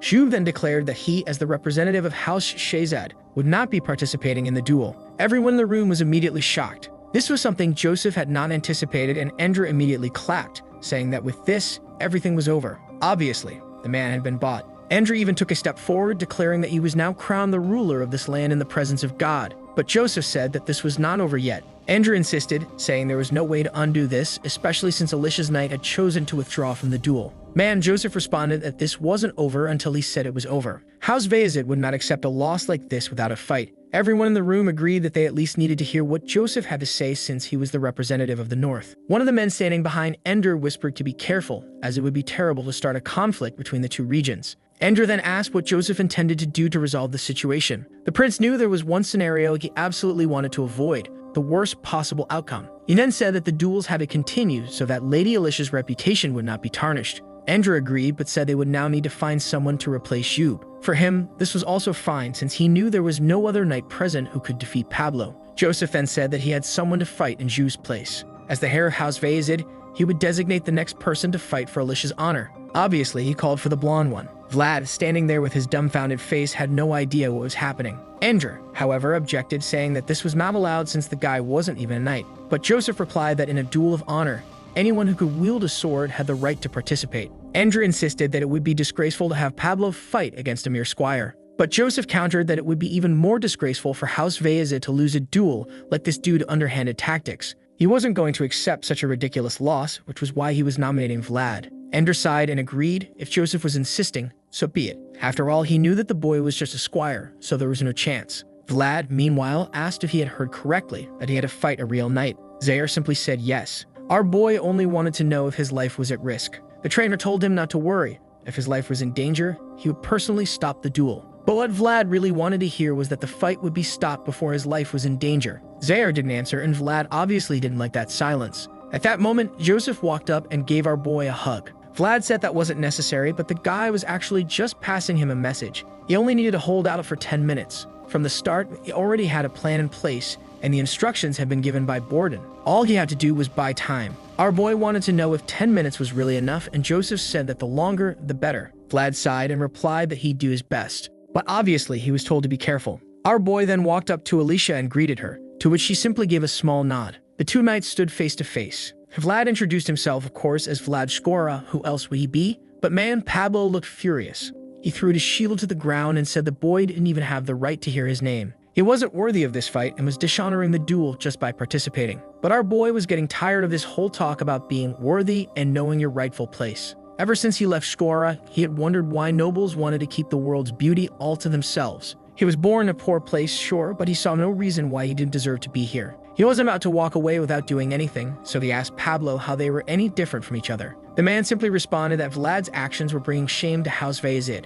Then he warned the boy that the normal duel rules wouldn't apply. He should use everything he had, and even then, he would still be utterly defeated. History would remember this day as the boy's moment to shine, and he charged forward. Pablo blocked the first attack and smoothly slid his blade, sending Vlad stumbling backward. Today, for the first time in his life, Vlad was fighting for someone other than himself. He advanced with the voice telling him to aim for the left side of Pablo's head. That was where the knight tended to defend with his shield. Even though he was skilled, he was still a creature of habit. Soon, the men standing behind Ender noticed that this kid wasn't an amateur. Vlad kept striking left and right with speed, but Pablo remained calm. He could see that the boy had natural talent. He truly carried a fire within him. It was clear that he was a wolf starving for combat. Pablo actually admired that kind of enthusiasm. Then Vlad felt something strange, and at that moment, Pablo landed a clean strike. He looked at the boy and told him he had talent, but he was still too young and had a long road ahead. To block the attack, Vlad had to throw his arm and sword into the way, but even so, he was sent to the ground. Pablo stepped forward for another blow, asking if Vlad was out of tricks. I thought our boy was going to dodge with style, but nope, he was slammed to the ground and was already getting beaten down, turning his face away from the blows. The voice told him he needed to stop taking these direct hits and learn to redirect the attacks. But another strike came, and even though he blocked, he was sent flying again. He hit the back of his head and fell to his knees. Before he could get up, Pablo was already in front of him. He said that the boy was impressive, but it was still too soon. Still, he admitted that Vlad had truly been worthy of challenging him. It was a shame that their first meeting had to be under these circumstances. They could talk another time, but for now, this was the end. Vlad saw only the shadow of the incoming attack, and in a quick motion, he redirected it. Zayar was just about to stop the duel. Everyone in the room was stunned. Pablo immediately realized that he had just fallen for a counter exactly like Zayar's. Everyone in the hall was trying to understand how a mere squire had just blocked an attack from Pablo. Andrew was shouting that it wasn't possible, that it had to be a coincidence. Just looking at Vlad, anyone could see he was barely able to hold his sword. But Pablo was the only one who was sure it wasn't a coincidence, because even he didn't fully understand what had just happened. Then Vlad called out to him and asked, why? He asked the knight why it could only be their kind of people. Pablo was a little confused, wondering if the boy was delirious. Vlad's eyes were half closed, and Pablo noticed. He looked like he was caught in some kind of dream, reliving a memory. The story then spoke of a boy who was worth nothing, but still wanted his place to shine in this world. He longed for mastery, for opportunities. Somehow, he wanted to find his worth in this world and reach a place of beauty. And then Vlad said that he wanted to get there too. At that moment, his talent began to bloom, in a way that no one in this world had ever seen before. Their swords clashed again, and Ender tried to make sense of what was happening. Vlad's hand was turning red. Meanwhile, Zayar muttered to himself. He had shown the technique to the boy, but he never expected him to use it. Watching him fight, he remembered that all he had ever taught Vlad was the basics. So how was he already doing this? Pablo noticed that Vlad's attacks weren't as sharp anymore, but each one carried an unshakable will of steel. Somehow, this was starting to get fun. He wanted to understand what exactly the boy was so determined to reach. Then Pablo noticed that Vlad's sword was starting to tremble. He knew what that was. It was resonance.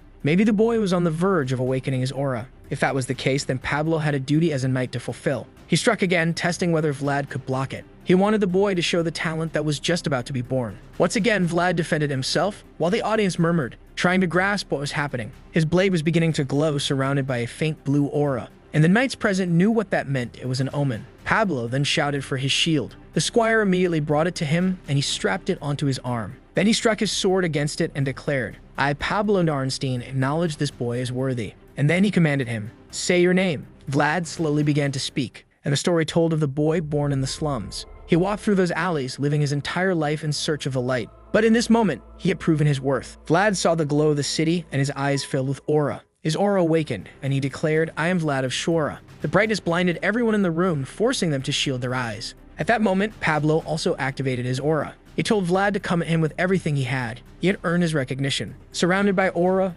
Vlad leaped toward him. But a short time later, he was on the ground. Pablo smiled and said he had fought well. Our boy had fallen asleep peacefully, until Ender spoke up and announced that Vlad had used aura in the duel. That was completely against the rules, so he was disqualified. Pablo just thought to himself how pathetic Ender was. He couldn't see the value of this moment. Joseph and Zayar then walked up to Pablo and thanked him for fulfilling his duty as a knight. Pablo replied that he was simply doing his job, and that it had been an honor for him as well. Then Joseph turned to the priest and asked if what had just happened was truly aura. Shaking slightly, the priest confirmed that it was. Joseph then said that they had a problem. Between breaking the sacred rules of the duel and violating the Master Swordsman's code, the priest had no idea what to say, and Joseph reminded him. The Master Swordsman was just a man who once lived in history. He had defined the knight's code of honor and their duties. If Pablo had interrupted the boy's awakening, he would have gone against the duty of a knight. And no one in this room was qualified to say whether that was right or wrong, which was why they first had to discuss the matter with the Vatican and the royal family. The dispute could only be settled once they received an official decision. The Master Swordsman had once said that every person in the world deserved the chance to awaken.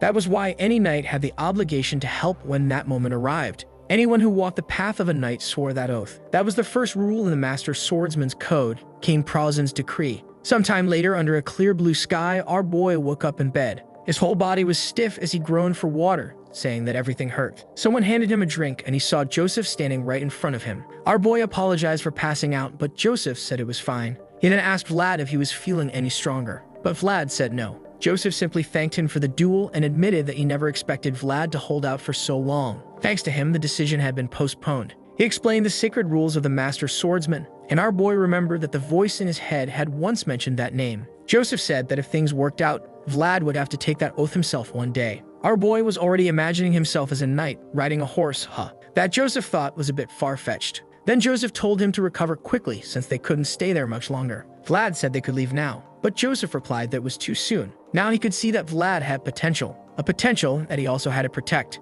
Before leaving Durmar, an attendant was speaking with Alicia, saying that most of the visitors were leaving. She asked if Ender had left as well. The old man confirmed that he had. Until the church's verdict was announced, it seemed he wouldn't be returning. She was frustrated, saying that these people had tried to steal everything, yet they could still walk away unscathed. Duncan told her that their time would come. The real problem now was how to manage the region of Durmar. She agreed and asked how the lemon harvest was going. Unfortunately, the old man said, "Not well." She knew the situation was getting worse, so she asked why they hadn't expanded into the barley region. The old man responded that any major change to the economic structure of this place needed to be postponed for now. She knew that, unfortunately, it was too risky under the current circumstances. Even after climbing one massive mountain, there was already another standing in front of her. Then she looked out the window and asked Duncan, wasn't a knight supposed to be skilled at riding a horse? He answered that of course they were, since a knight who couldn't even ride properly didn't deserve the title. She let out a laugh and said that God really couldn't give everything to a single person. The old man looked out the window, and of course there was Vlad completely failing to stay on his horse. He fell, hit his back on the ground, and got up looking like a wreck.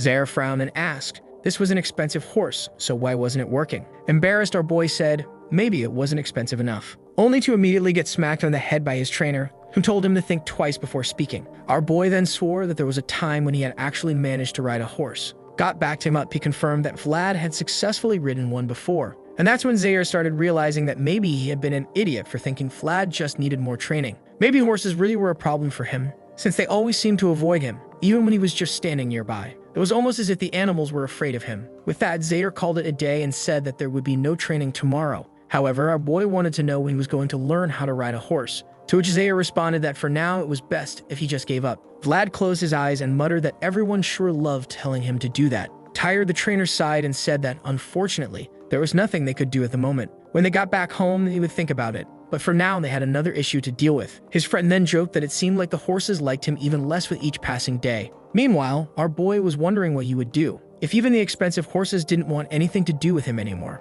Got laughed and suggested he try riding a cow, at least they wouldn't run away so easily. Vlad wasn't amused, and his friend told him that in that case he should just stick to riding in Joseph's carriage. Surely, Zaire would love that. His friend waved goodbye, and at that moment, the voice told our boy that maybe his internal energy was simply too strong for the creatures. Animals were much more sensitive to that kind of thing. Vlad asked what he should do, and the voice advised him that he would have to learn how to control the energy he had. Once he mastered controlling his aura properly, this kind of issue would become much easier to handle. However, Vlad groaned that even summoning a tiny bit of aura was extremely difficult. And the voice reminded him, just as Zaire had said, that it was a long road and it would take a lot of time. He looked off to the side and said that after the ceremony they'd be heading back. Maybe they could stop by that place one last time. Meanwhile, walking through the corridors, Joseph knew that he had technically failed his mission, but people would understand his side of things. That boy had been like a natural disaster. There was nothing he could do. Still, it was incredible the mere squire had caused all this. Suddenly, he stopped for a moment,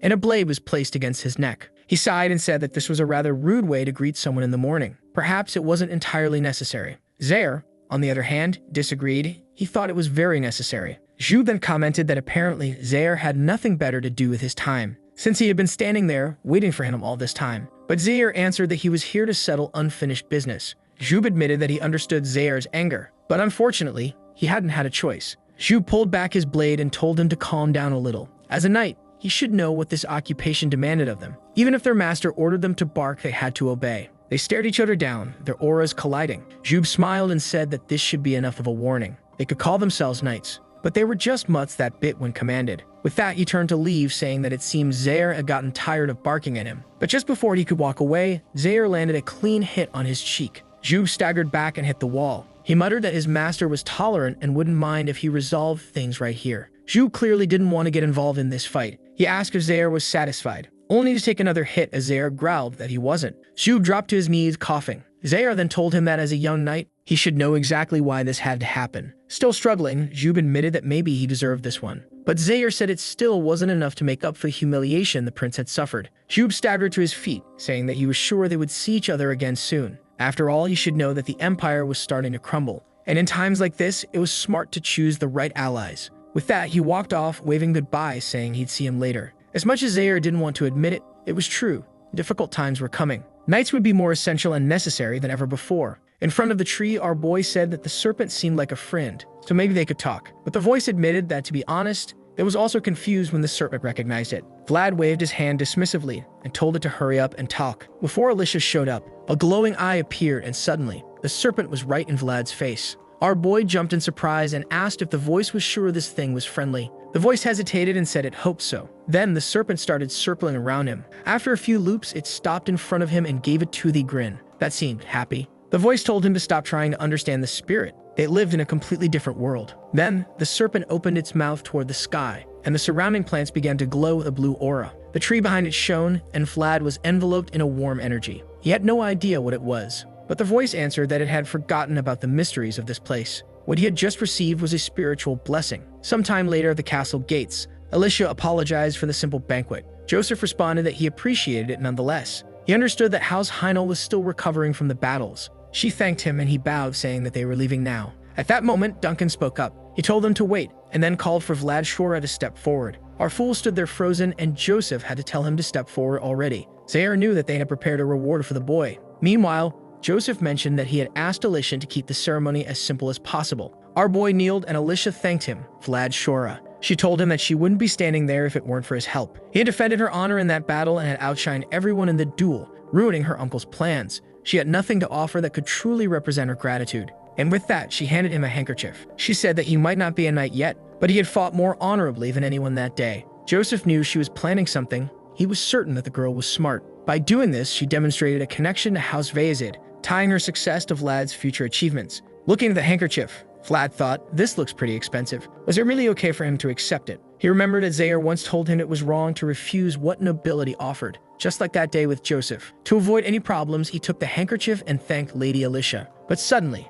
everyone looked shocked. Joseph sighed, realizing he had forgotten to teach the boy about this particular custom. The world of nobility was something Vlad didn't understand, having grown up in the slums. Duncan then stepped forward and explained. A noblewoman had two ways to get a handkerchief. She could place it at the tip of a sword, which symbolized honor, or she could hand it over directly, which symbolized love. Our boy stood there casually holding the handkerchief, while Alicia was completely blushing. Of course, he had no idea what was going on, but everyone else in the room sure did. In the background, Joseph had his hand on his face, trying to process why the boy had done this of all things. And then Vlad, completely unaware, just said, "Well, thanks for the handkerchief, I guess." On the way back, Joseph said it had been a long time since he had seen something this ridiculous. Even though it was technically his fault, this story alone was enough to fuel the city's bards for years. Still dazed, Vlad apologized, saying he hadn't known anything about this. Zaire sighed and told him that from now on, before accepting or rejecting anything from nobles, he should look at him first. However, Joseph congratulated him. He had been honored by a lady of high nobility. At that moment, he was one step away from becoming a knight. Vlad was confused. What was this about him being almost a knight? Joseph explained that wherever Alicia's name was honored, he would share the same honor as a true knight. Our boy was amazed. He didn't know there were benefits like this. But Joseph reminded him that this applied only to Durmar, since Alicia had just assumed power. Now it makes sense why he was almost a knight, huh? It wasn't like he was officially one. It wasn't that easy. Joseph told him that even though he had accepted the handkerchief by accident, he should never lose it. It represented Alicia's honor. Vlad asked what would happen if he did lose it. Joseph simply said, "You'll have to figure that out yourself." From his face, Vlad already knew. Not even Joseph could save him from that one. Then Joseph pulled out a letter and said that thanks to Vlad's actions, he hadn't needed to use it. It was a promissory note proving that Alicia had borrowed 10,000 gold from him. Our boy asked why, and Joseph explained. It had been a contingency plan in case they lost the duel. The debt would have served as an excuse for Joseph to take Alicia under his protection, ensuring she wouldn't fall into her uncle's hands. Obviously, the money was fake. She had never borrowed a single coin. Vlad didn't understand why he went to such lengths, but Joseph said that even if she had lost her title, she would have remained a symbol, and having her by their side would have made it incredibly easy to start a rebellion against Durmar. Vlad was beginning to realize that the world of nobility was all about finding justifications for things. Suddenly, he looked behind them. He felt something approaching from the eastern forest. In the distance, smoke was rising. It looked like a huge group of horses, and they were moving in confusion. A troop was heading in their direction. Vlad wondered if it was a bandit horde, but Joseph simply drew his sword and told him to stand still, because this was what he had been planning since the very start of the duel.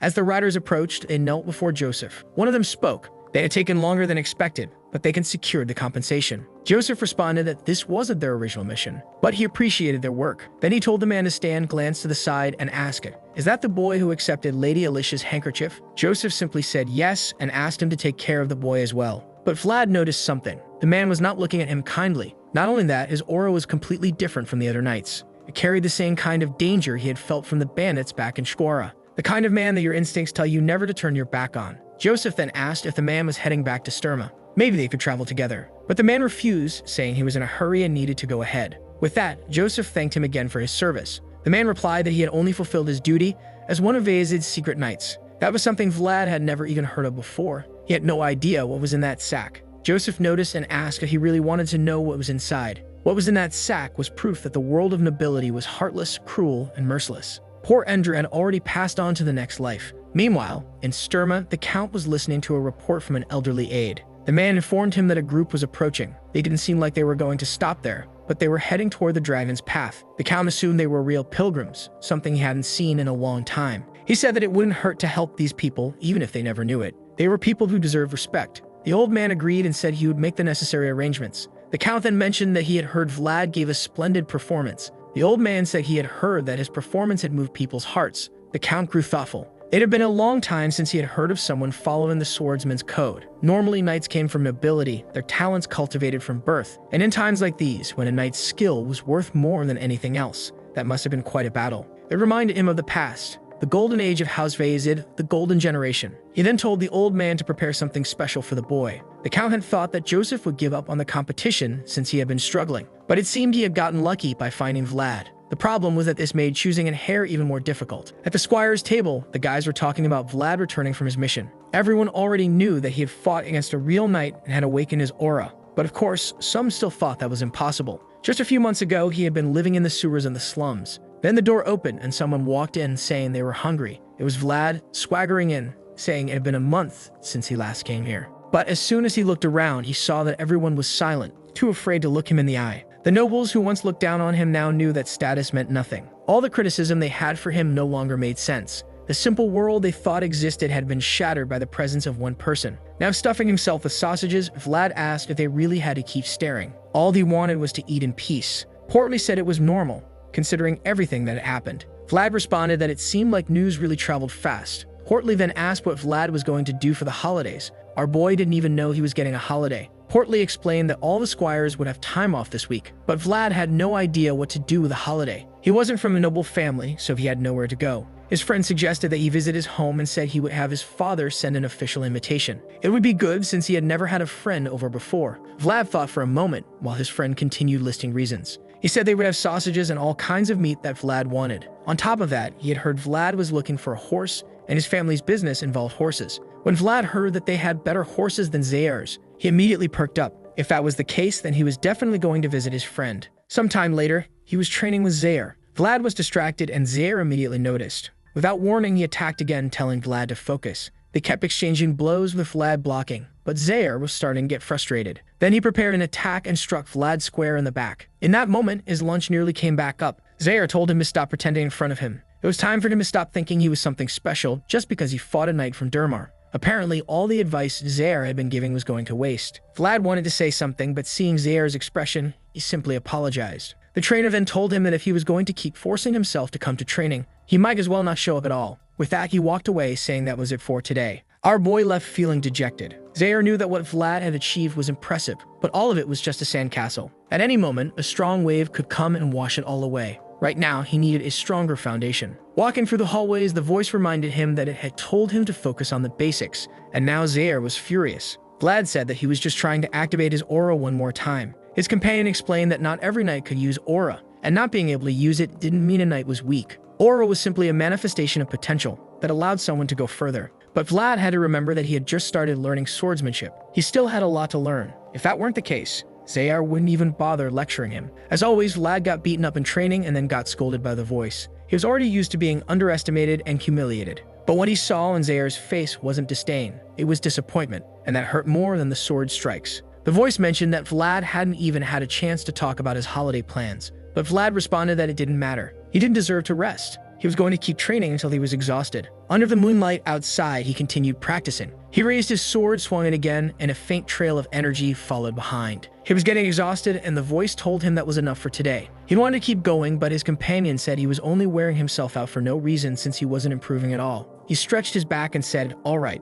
He glanced at the moon and thought that, honestly, They were both right. He was still at the beginning of everything. From the top of the wall, Zaire had been watching the whole time. He saw that the boy's eyes were, as always, locked onto the moon. He truly was a wolf chasing after it. Meanwhile, in Count Ravenoma's territory in the city of Trinova, the entire place was on fire and screams echoed everywhere. Inside the throne hall, blood and bodies were scattered all over. A man was lying on the ground, and a voice asked why he was still there. A figure approached, sword in hand, asking if the final mission had been completed. The man got closer, and the one on the ground said that apparently this was how it was going to end. In front of him was his target, Godin. The fallen man said he knew that a knight had to prioritize his master's orders over his honor, but that didn't mean he would follow every command unconditionally. The former knights of Count Gaithar would never have done something like this. Godin responded that this was exactly why they were all dead. The knight then told him that one day his light would fade too. He should make sure to send that message to Count Gaithar, that he'd been waiting for him in hell. Godin simply replied that the message would be delivered, and with that, red splattered through the air. Back with Vlad, he was standing there looking confused, asking if he was really getting a holiday. Joseph said yes, adding that he had heard he even got an invitation from the Connor family. Vlad was shocked, and Joseph just laughed, saying news travels fast. Besides, his friend was the squire of Gregory, who definitely went around telling everyone. Our boy could already imagine exactly how that message got to Joseph. Joseph told him that regardless, he was getting a break,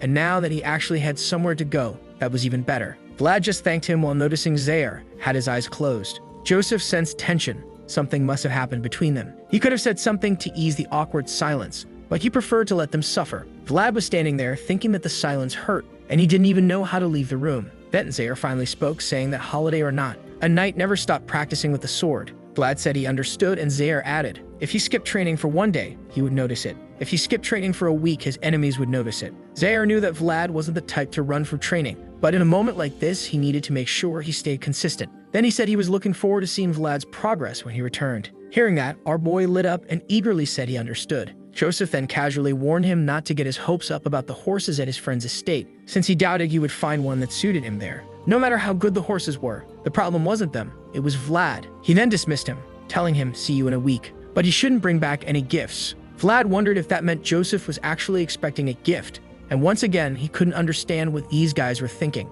As soon as they were alone, Joseph brought up House Connor. Zaire said that now that they were going there, they'd definitely catch attention, and maybe that person would take interest in the boy. Joseph knew that person would absolutely try to steal Vlad away, but of course he wasn't going to let anyone take his boy. As always, the scene switched to our boy looking clueless. They were dressing him in new clothes, and Oksana was standing in front of him, naturally. She commented that the color looked splendid on him, and that it matched his leather armor perfectly. With a well-built and developed body, anything would look good on him. Blushing slightly, he simply thanked Lady Oksana. She then mentioned that she knew he was visiting House Connor, and that he should remember he was carrying the honor of this house. He should at least have basic etiquette, or he would bring shame upon them. Then she stepped closer, put a hand on his shoulder, and asked him not to embarrass himself. Our boy, completely starstruck, saw her shining like an angel. Blushing all the way to his ears, he just nodded and said he understood. Then she told him that after the holiday, she would assign him an instructor to make sure he never made the mistake of accepting a lady's kindness with his bare hands again. He quickly apologized, already knowing exactly what she meant. She then told him that since he had accepted a handkerchief, he needed to start acting like someone who understood what it meant. She picked up a basket of oranges and told him to bring them as a gift, since it was forbidden to arrive empty-handed. Once again, Vlad thanked her. She then wigged him off, telling him to enjoy his holiday. He walked out of the room, glanced to the side, and saw his own reflection. He could barely recognize the person he had become. Next to him in the reflection, he saw Gemma, a memory from so long ago. From the news he had heard, at this moment, she was in a convent of nuns. All he could hope for was that she was doing well. But he was sure that whatever clothes she was wearing now, they probably felt strange on her. The scene switched to a convent. In the kitchen, someone mentioned a squire from House Vazid who was causing a commotion. While the nuns stood around chatting about how the boy was supposedly very handsome, one of them, a red-haired girl, was on the ground scrubbing the floor. Her hands were battered and bruised. The women continued gossiping, saying that the boy had blonde hair and blue eyes. He was definitely from noble ancestors, and on top of that, he had awakened his aura at a very young age. Hearing the mention of nobility, Gemina immediately knew it couldn't be him. It was impossible that her friend had already achieved so much. All she wanted was to know that at the very least he was still alive. The other nuns looked over and asked why they couldn't hear the sound of scrubbing. They reminded her that someone like her, who hadn't paid the donation to join, should know her place. She should be working harder than everyone else, grateful for the blessing of being allowed to stay there. Then they walked away, laughing, saying that either way, she had nowhere to go if she left this place. Gemina was left there, still on the ground. At the very least, she had learned how this world worked long before leaving the Smiling Rose. She then remembered the moment she arrived at this place. A woman had told them that they didn't just accept anyone, because this was sacred ground. She knew very well what those dirty girls had done, so they couldn't be here. But Marcella stood her ground, saying that all of these girls were virgins since the bishop himself had looked after them. The nun said she understood, but even so, there wasn't enough space to take them all in. Marcella insisted, saying that she had already donated a fortune to this place, more than enough to feed these girls for 10 years. The woman hesitated, but then Jamina asked, "What about Marcella?" Marcella told the girl to worry about herself and to just go inside.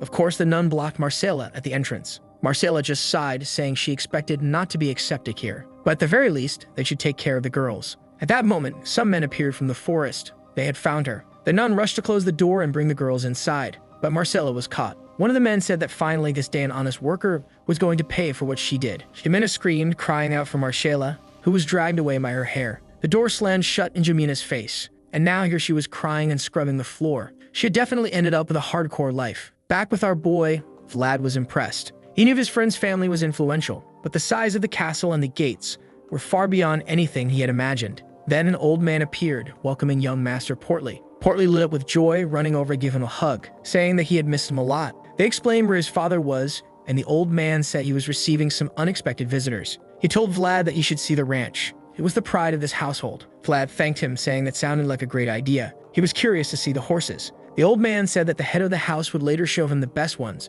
but for now he could take a look at the rest. They crossed the bridge, and the next scene was pure chaos. The horses were all panicking. As soon as they saw Vlad, they all ran away. Even the cows, even the sheep, whatever animals were in that place, they were gone. Our boy quickly realized even cows weren't going to be an option. The old man said that this seemed like a serious situation, and even suggested that Vlad go to the church. But Vlad insisted there was no curse, since Father Andrew himself had looked after him. Watching the horses from a distance, he was devastated. What was the point of being able to use aura if he couldn't even become a knight? Completely dejected, he muttered that while everyone else rode horses, he'd just run alongside them. His friend, however, told him not to give up. They had countless horses of many different breeds and functions, so at least one of them had to work for him. Vlad said he hoped so, but he didn't look convinced. Portly then mentioned a horse like no other, an incomparable pedigree. Giving Vlad a few pats on the back, he told him that tomorrow his father would show it to him. Inside the house in the afternoon, they were having a barbecue. Man, this story might be medieval, but that barbecue with multiple ovens looked incredible.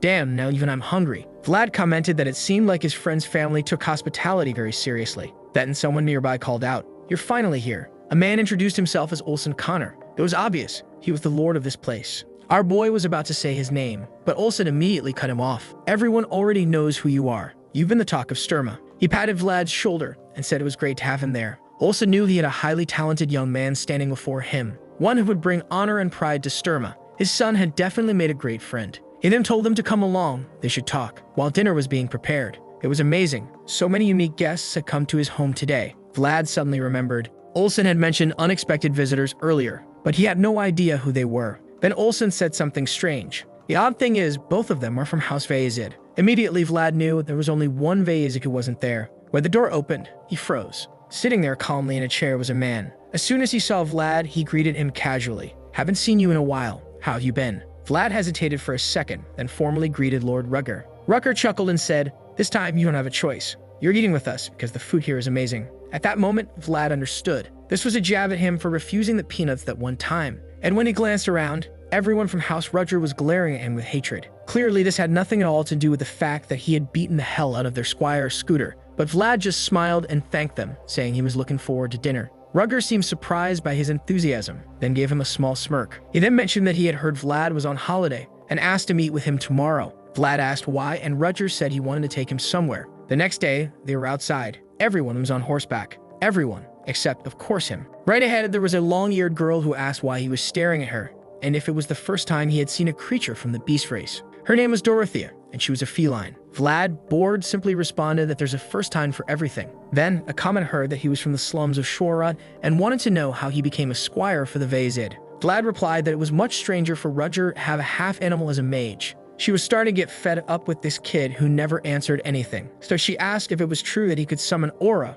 but apparently couldn't ride a horse. She glanced at the chubby guy and said that even his big buddy could do it, to which our boy replied that life has mysteries that can't be explained. She insisted, saying that it was kind of weird, while Vlad wondered when this girl would finally shut up. He didn't understand why they were on this trip and if it was really worth taking a break from his usual life. But Dorothea wouldn't stop and asked if he was even listening to her or not. He asked if her race really talked this much, and she asked if he was discriminating against her race. He asked if it was a mage problem, and she said that now he was discriminating against her profession. At that moment, Rutger told her to stop bothering the boy since he was a special guest. However, she responded that the boy made a face like he had drunk sour milk every time he looked at her. Rutger told her to stop annoying him, and with that, she seemed a little down. Sometime later, at the top of the hill, the guy asked what he thought of that position, and Vlad replied that it was fine. Then Portley told our boy that apparently Rutger was going hunting. The boys looked around. They didn't think the people there seemed too interested in it. Now you and the falcon they might use had been taken out of its cage. Then the guy pointed to the horizon and said that something was coming. Rutger commented that it was a great omen. He hadn't expected a group of pilgrims to pass by there. He then ordered that they raise the banners so the travelers wouldn't get scared. With the Vayazid symbol raised, he said it was time to start the hunt. Nearby, there was a big black horse among several smaller horses. It was at the top of the hill while everyone was eating, until suddenly the entire ground started to shake. The horse sensed that something was beneath the earth. Meanwhile, the group of pilgrims was calmly passing by. Rutger's team was on the hill, and Vlad, still bored, had said that this was clearly just an escort mission. He was about to complain a little more when the cart hit a rock, making everything shake. He immediately jumped out of the cart, saying that at this rate, he'd rather walk. His friend asked if he was okay, to which he replied that he was, but it was weird that his heart wouldn't stop racing. Portley commented that it was probably because the cart bounced too much, but our boy thought it was his own fault, so he decided to walk a bit and calm down. However, he agreed that the view in this place was at least incredible. Looking at the vast horizon, Portley said that everything was stretched to the plains of Varna, and the place was so clean thanks to the expedition he had participated in with Joseph during the winter. The boy smiled, saying that in a way, part of it belonged to him as well. And then looking to the left, Vlad saw a cloud of dust approaching.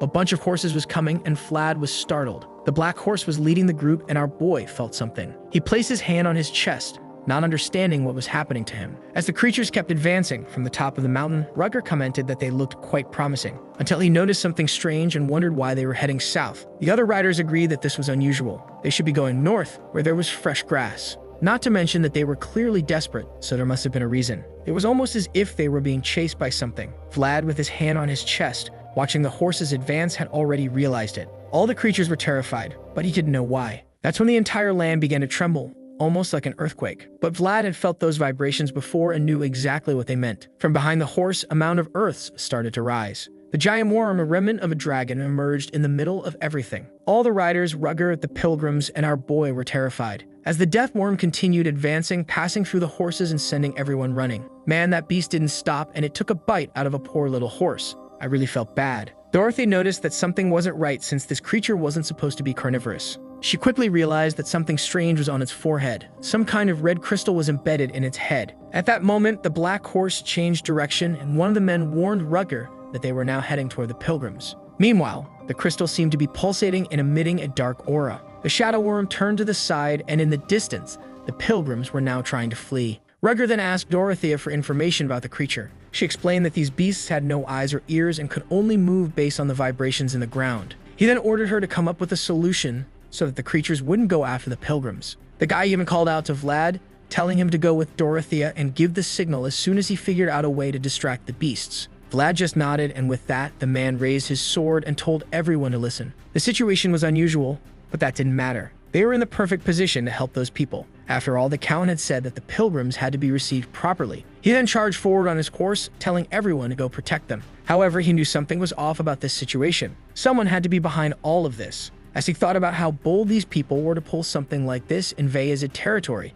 he activated his sword's aura. At the top of the hill, someone was throwing a bunch of potions on the ground. It was Dorothea, looking for the magic seal that would create vibrations. Vlad had no idea what that was, and the voice told him it was a type of mystery, just like sacred power and auras. The magic seals completed the trinity of mysteries. Vlad thought that now it made sense why Rutger kept someone like her around. Meanwhile, in the distance, a burst of flames appeared. They turned around, wondering what it was, and right in the middle of it all was the death worm burning, while Rutger was charging forward with his aura. Our boy was instantly shocked when he saw that. The difference in power was staggering, but the voice warned that the attack hadn't gone deep enough since he hadn't had time to prepare. Rutger knew that at this rate, he wouldn't be able to win. The creature's skin was far tougher than he had expected. The monster lunged to take a bite out of him. He tapped his horse, dodging to the side. With that, the creature missed its attack and burrowed back into the ground. The guys asked if he was okay, and he told them not to let their guard down because it wasn't over. The voice then pointed out that this complicated things a lot. Rutger was an exceptional knight, but he had nothing to deal with something that hid underground.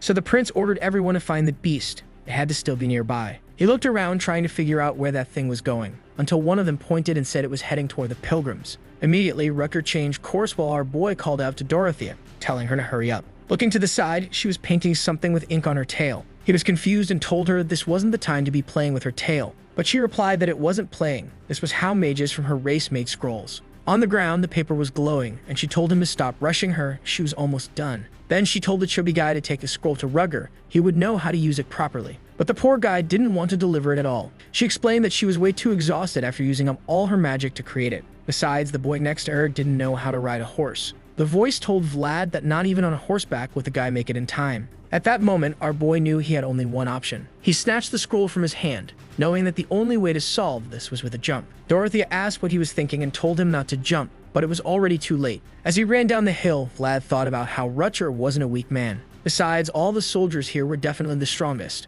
which meant there was no reason for a squire like him to get involved. But he wasn't going to let a beast like that tear through this land. He knew very well what it felt like to have a much stronger enemy destroy his home. The voice told him to focus or he was going to trip, and that's exactly what happened. Obviously, he felt like an idiot, hit his arms, slammed his ribs, and rolled down the mountain. At least he landed on his stomach instead of his head. From up top, the two of them cheered that at least he was still moving. Vlad found it weird that he was strangely fine. He was sure he had broken something. And then suddenly, a blue glow began to shine. The little black horse nearby looked at him. Our boy was radiating an aura, glowing in the horse's eyes. The voice then explained that the snake's blessing had activated. If not for that, he would have died. Now Vlad was truly impressed. He had no idea this thing was so powerful. So he took off running, thinking that he'd have to go back later to give thanks. Looking around, he wondered where those pilgrims were. Up ahead, he spotted one and slid to a stop. It wasn't just any pilgrim. It was Father Andrea himself. That made Vlad even more nervous as he turned, trying to find out where Rutger was. The troops were still too far, and the worm was much closer. He knew Andrea was in danger, and he still had the scroll in his hand.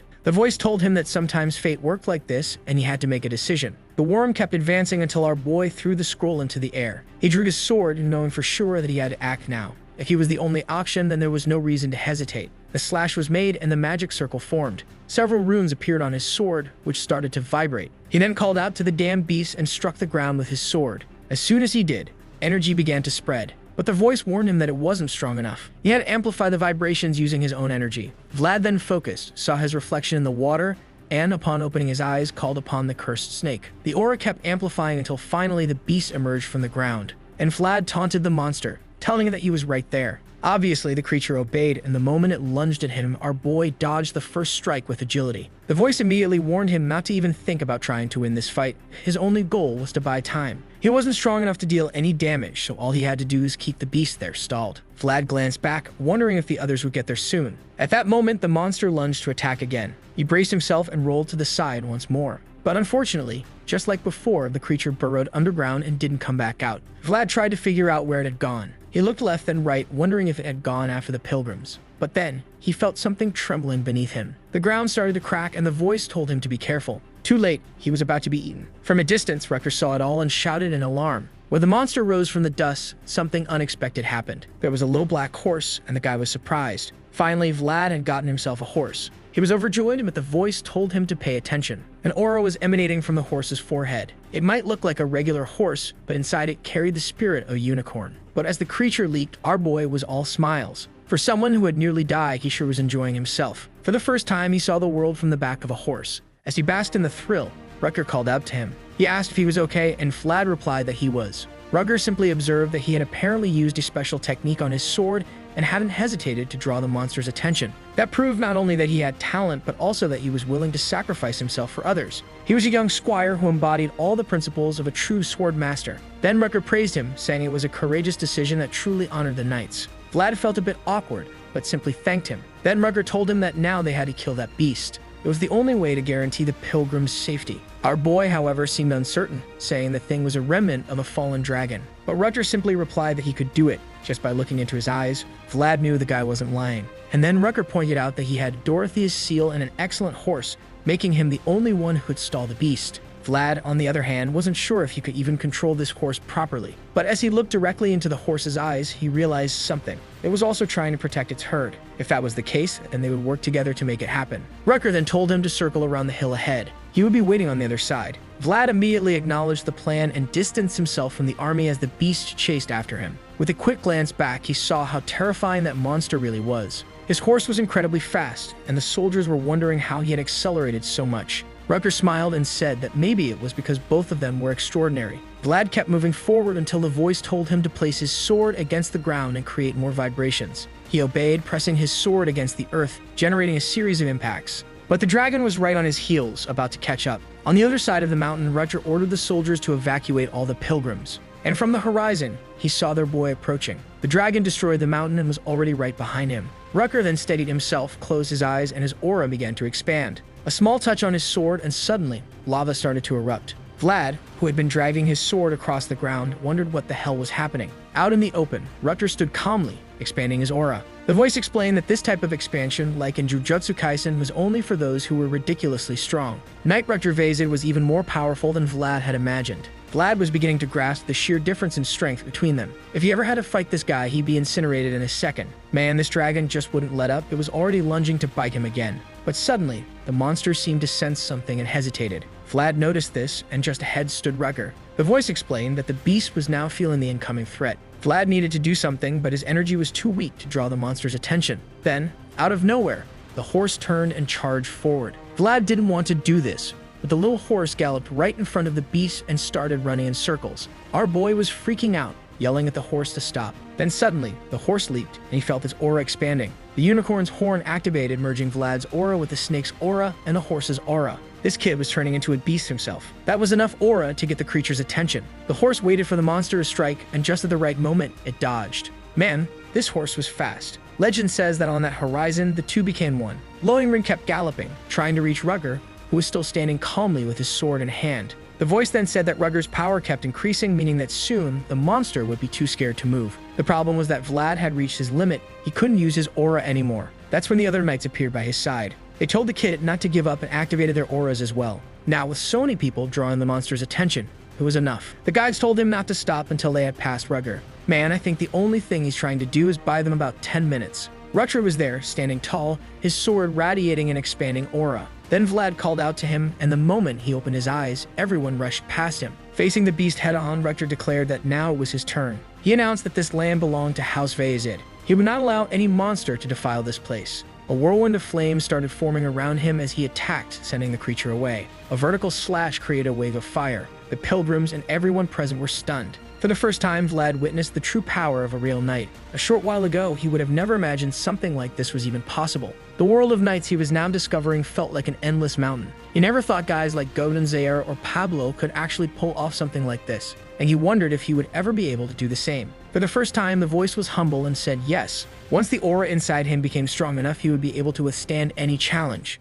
Rucker was crouched down, and from the looks of it, the monster had disintegrated. There wasn't even a corpse left. Vlad walked over and asked if he was okay, and right away the guy praised him, saying he had done an excellent job. But our boy pointed out that the whole place was now on fire, to which Rucker explained that it was just a plane, so the flames would burn out soon enough. He tried to stand up, all wobbly and shaking, muttering that all he wanted was an ice-cold beer. But then he collapsed onto the ground like an idiot. The voice explained that even though he was strong, expanding his aura that much was extremely dangerous. The fool asked for help getting up, but Vlad just sat down, saying he was tired too. This prince really thinks he's a princess. He looked at his hand for a moment and smirked. What's with this guy?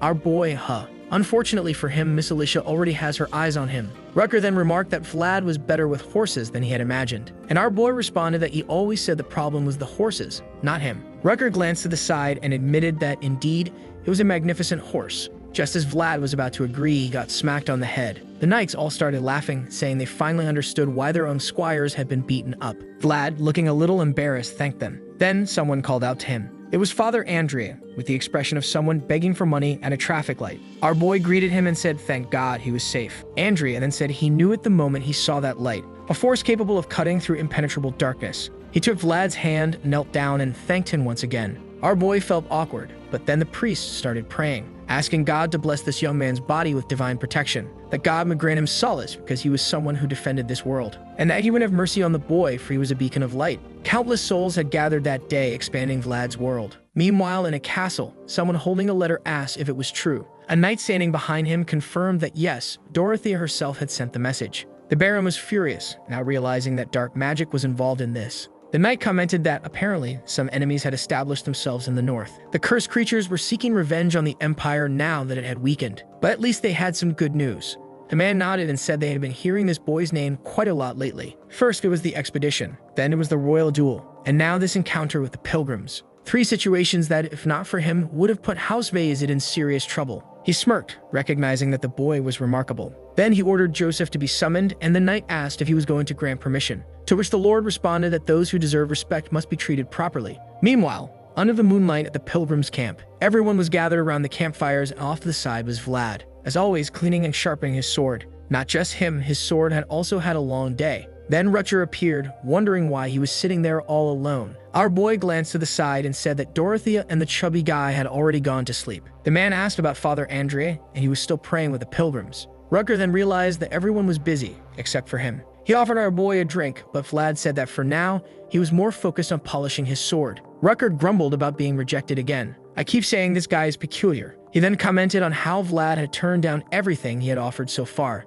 and asked if it was some order Joseph had given him. Our boy picked up the bottle, took a look at it, and saw that it was expensive whiskey. Rutger pointed out that it wasn't just expensive, it was only available to nobles. Hearing that, Vlad realized that despite their differences, it was clear that this guy was Joseph's brother. Rutger then looked at the sword and said that it would definitely need to be repaired when they got back. Vlad mentioned that he had once asked the Bayezid blacksmith to fix it, but the blacksmith told him that the hilt would have to be broken first. Rutger found that strange, but Vlad explained that the blacksmith said only the person who made this sword could be the one to repair it. The prince then smirked and said that the sword was just as stubborn as its owner. At that moment, the blonde guy said he had refused the repair for that very reason. He didn't want to lose this sword under any circumstances. It meant too much to him. After a brief silence, the man said that eventually he would have to fix it, because soon it would become dangerous to carry it around in that condition. When Vlad mentioned that he needed to find the person who made it, Rutger wanted to know where that person was. Obviously, my boys, that person was in Shkora. The prince remarked that sometimes he even forgot that his name was Vlad of Shkora.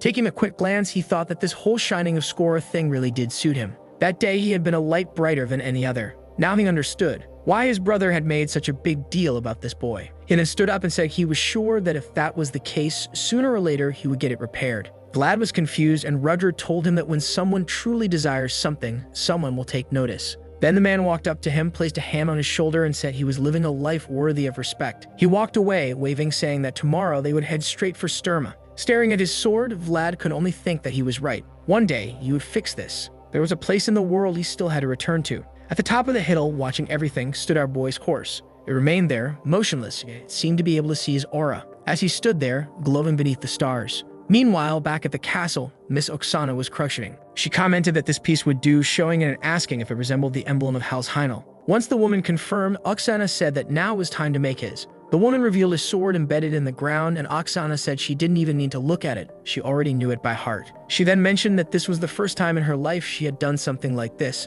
but she had watched her mother closely the entire time. The woman responded that this made it all the more meaningful, and Oksana agreed. A tradition like this could not be forgotten. The knights of today were too pampered. They didn't even deserve the right to raise a banner, let alone have the honor of raising their own. The next morning, back at the camp, the guy next to the jumpy woman said he had never seen anything like it. A herd of wild horses standing alongside a group of humans. The tiger agreed that it was indeed a rare sight, probably the first and last time they would witness something like this. Looking back, he could already imagine that what Vlad had done must have truly impacted the lives of those creatures. Meanwhile, our boy knew it was time to say goodbye. Just as Vlad had things to take care of, a horse had to look after its herd. Suddenly, it halted and reared up at the top of the hill. Vlad knew that this was as far as they would go together. As he raised a hand to wave, Father Andrea told him not to be sad about it. Our boy tried to lie, saying that it was just a horse, so of course he wasn't sad. But Andrea told him that he didn't need to be so dishonest about his feelings. Life was a series of endings and beginnings. New adventures would always come. He could see that the two of them had a special bond, so surely they would meet again someday.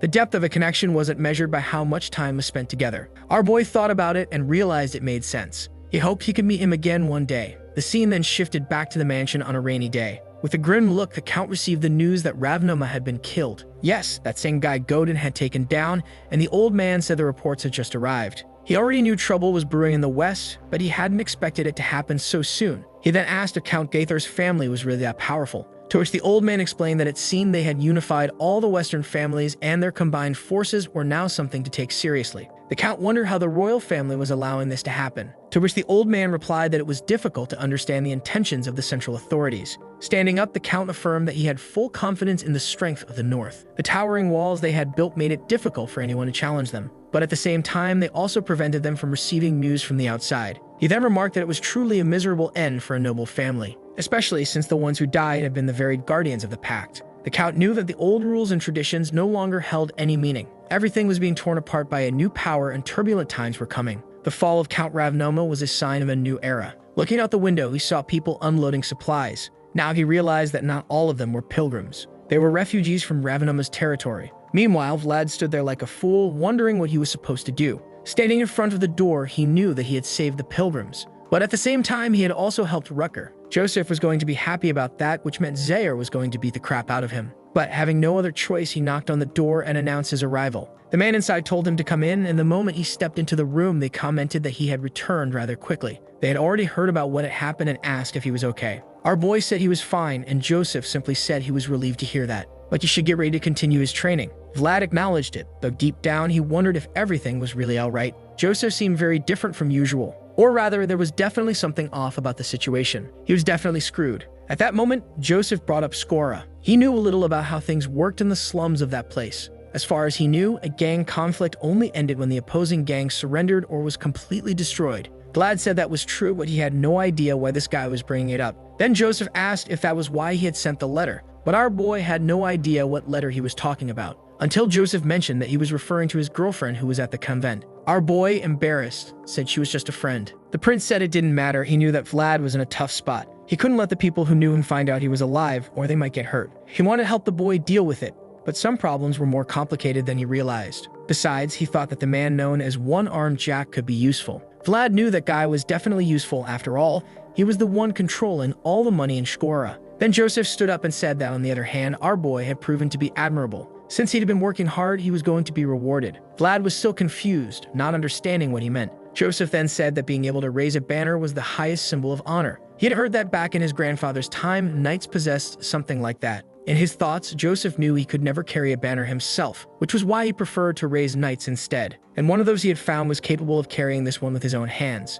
Then he picked up the banner and told Vlad that he was now worthy of having his own. Both House Heinel and House Vayezid vouched for his value. Now, as the one who carried Alicia's honor and a squire of the Vayezid, he would return to his homeland carrying this symbol. And when he got there, he was to cut off everything that still bound him to that place. Only then, when he was completely free, would he be ready to return. Vlad was deeply moved. He remembered how everything had started with an old man's sword and a young woman's help. The identification given by the priest, the handkerchief given to him by a noble lady. All of it had led to his own banner, now carrying the names of 2 families. Each of these people had helped plant the roots of the boy he was today. But of course, the one who had earned it all was none other than himself. And Vlad simply said that an order was an order. Then he went to the Count, standing before the coffin the pilgrims had brought. He knew very well what that was. It was the symbol of the pact. Andrea confirmed, saying that inside lay a fragment of a dragon. Not just any dragon, but the most powerful one that ever existed, defeated by the founding king himself. Andrea apologized, but he said this was the truth. Until now, the Ravnoma family had been the only ones capable of protecting this pact.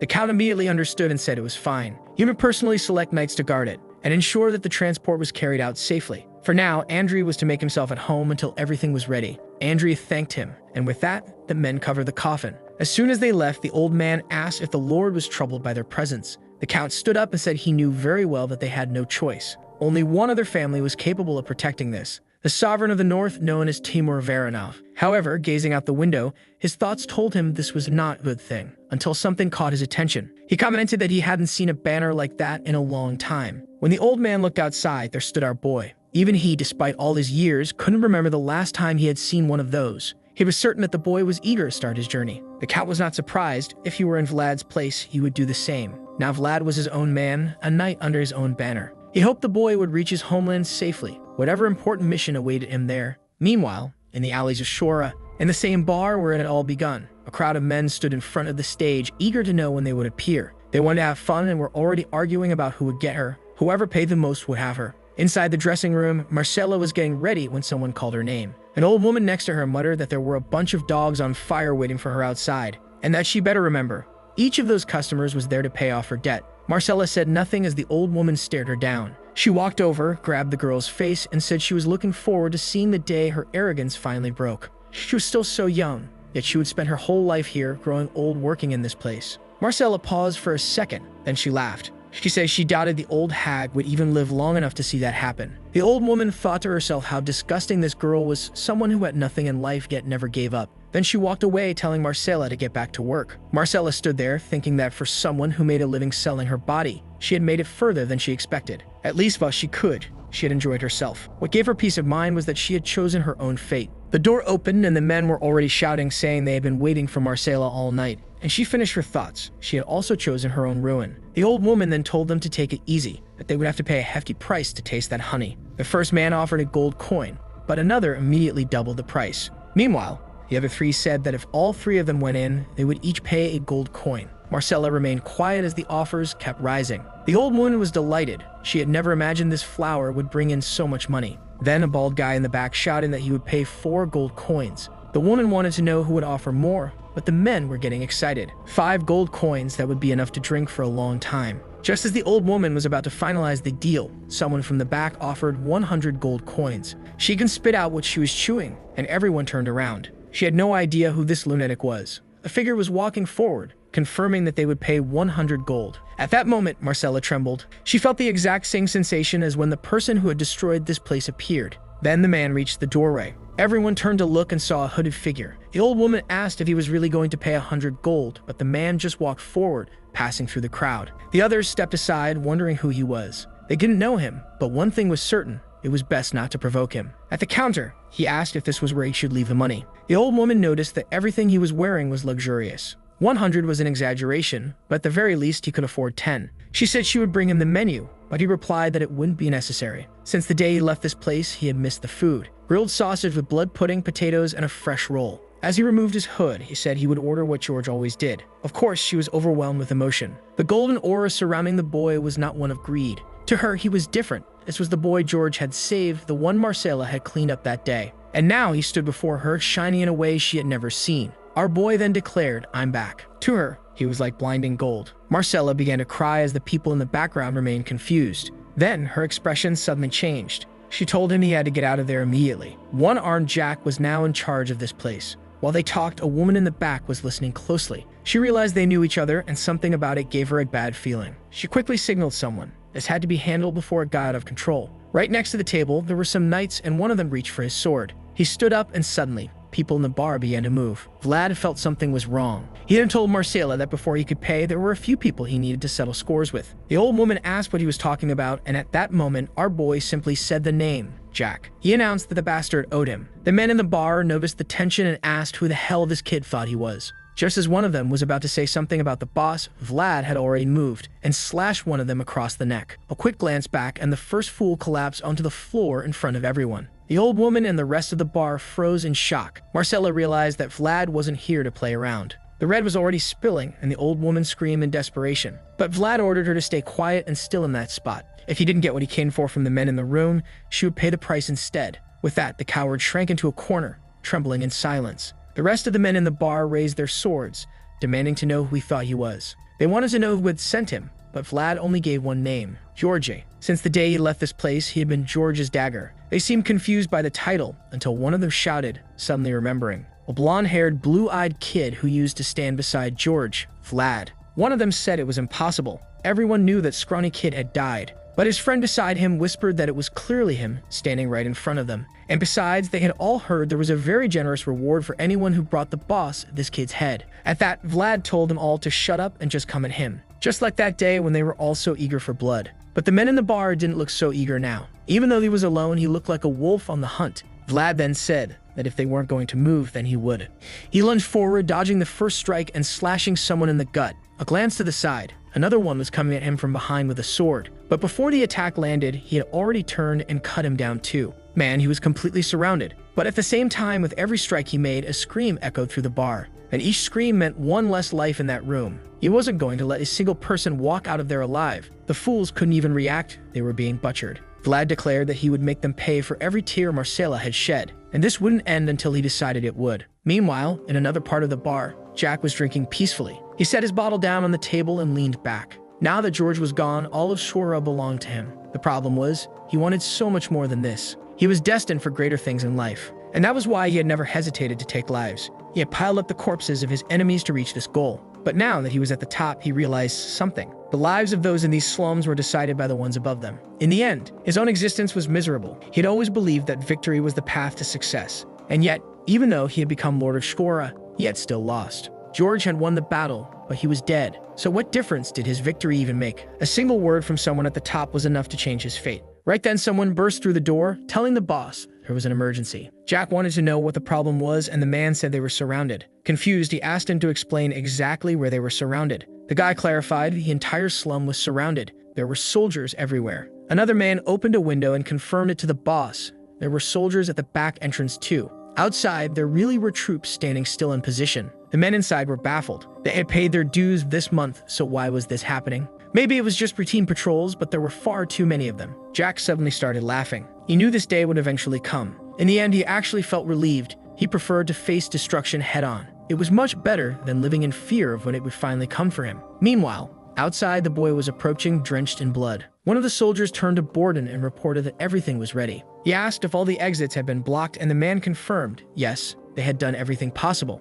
At that, the chubby man sighed, saying that next time they should make sure things didn't spiral this far out of control. Even the Count had heard about the chaos in this place.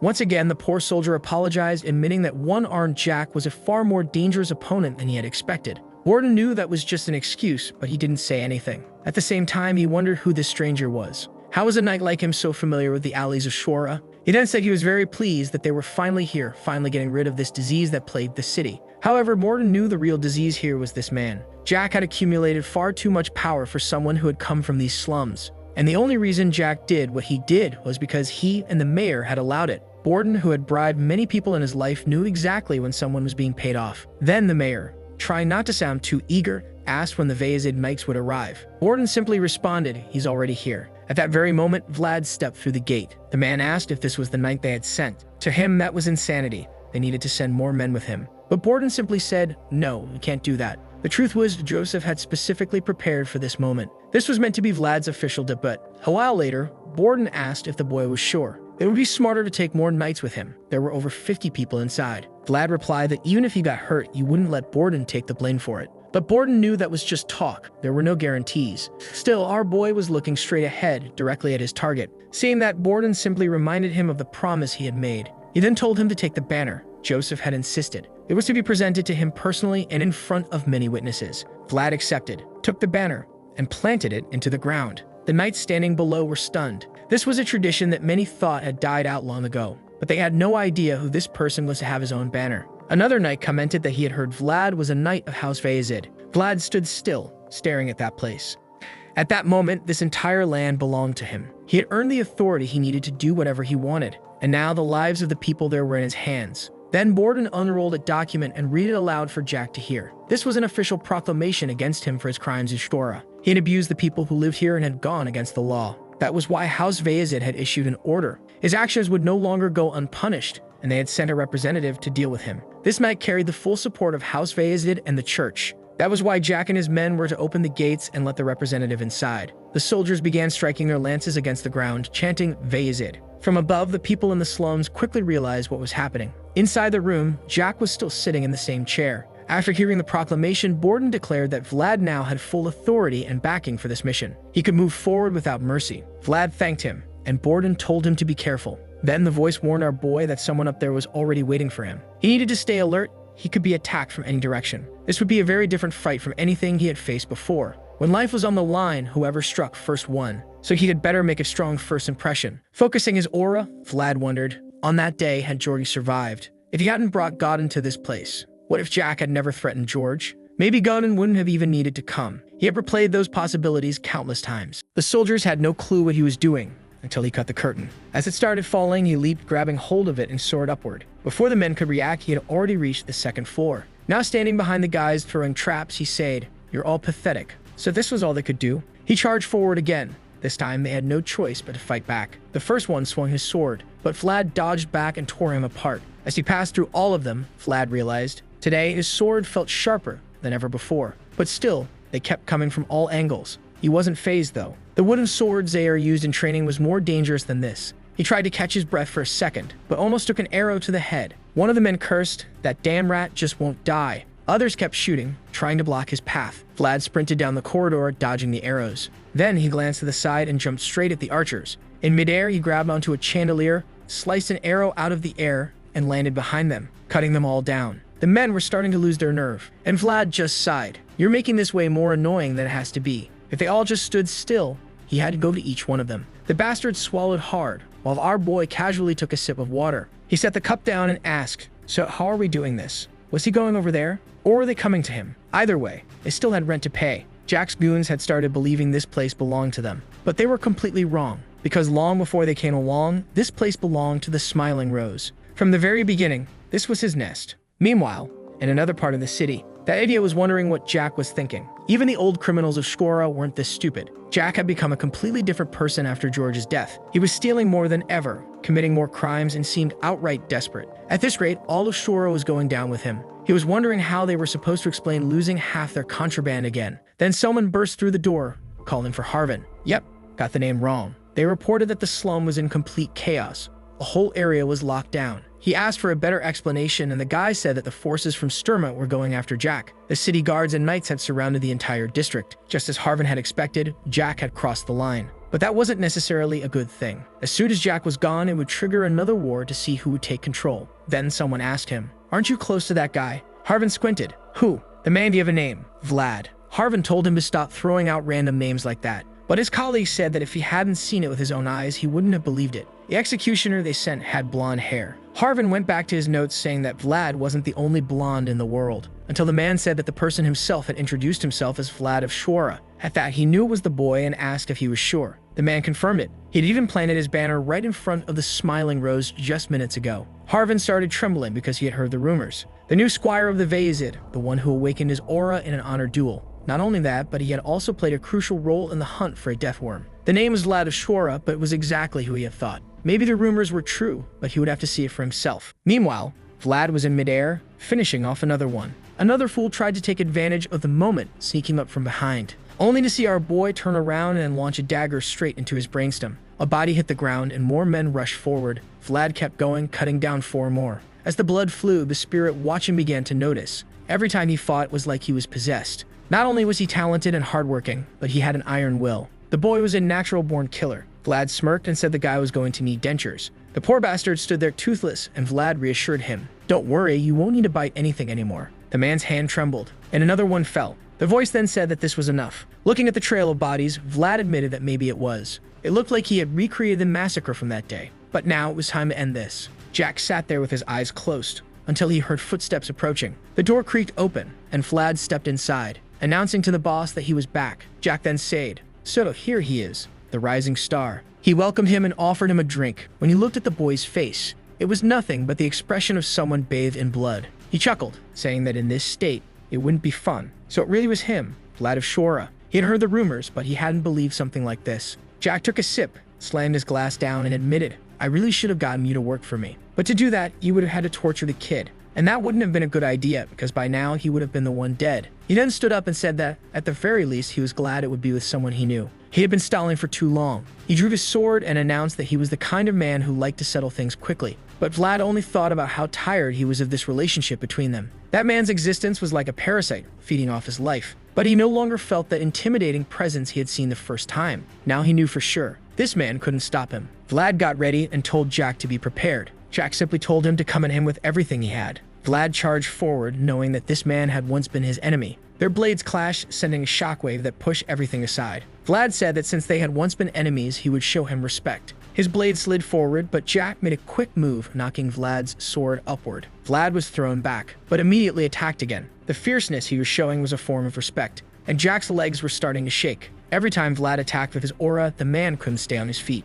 This was how respect was shown in Shkora. Jack was struggling, using his only hand and half an arm just to keep up. But it wasn't enough. Once again, he managed to knock Vlad's arm upward and tried to counterattack. Our boy blocked it, and Jack admitted, "This is a surprise." The kid had really changed from the child who carried a wooden sword. Now he was starting to understand how Vlad had come this far. In that moment, Jack was genuinely impressed by the boy's progress, because a long time ago, he had once had a dream too. He had wanted nothing more than to capture the brilliance in his hands, but to get that, he needed power. More power and more blood. He had done whatever was necessary because in this place, there was no good or evil until he reached the top of this city. But even then, he was still too far from achieving his dream. The brilliance he had sought was now stained with blood and greed. He saw the stars approaching and covered his eyes. It was Vlad coming in for the attack. And in that moment, he understood. To hold brilliance in your hands, you had to deserve it. Now Jack was no longer one-armed Jack. His remaining stump hit the ground and he clutched the wound, trying to stop the bleeding. But Vlad was exhausted after fighting for so long. Jack winced in pain,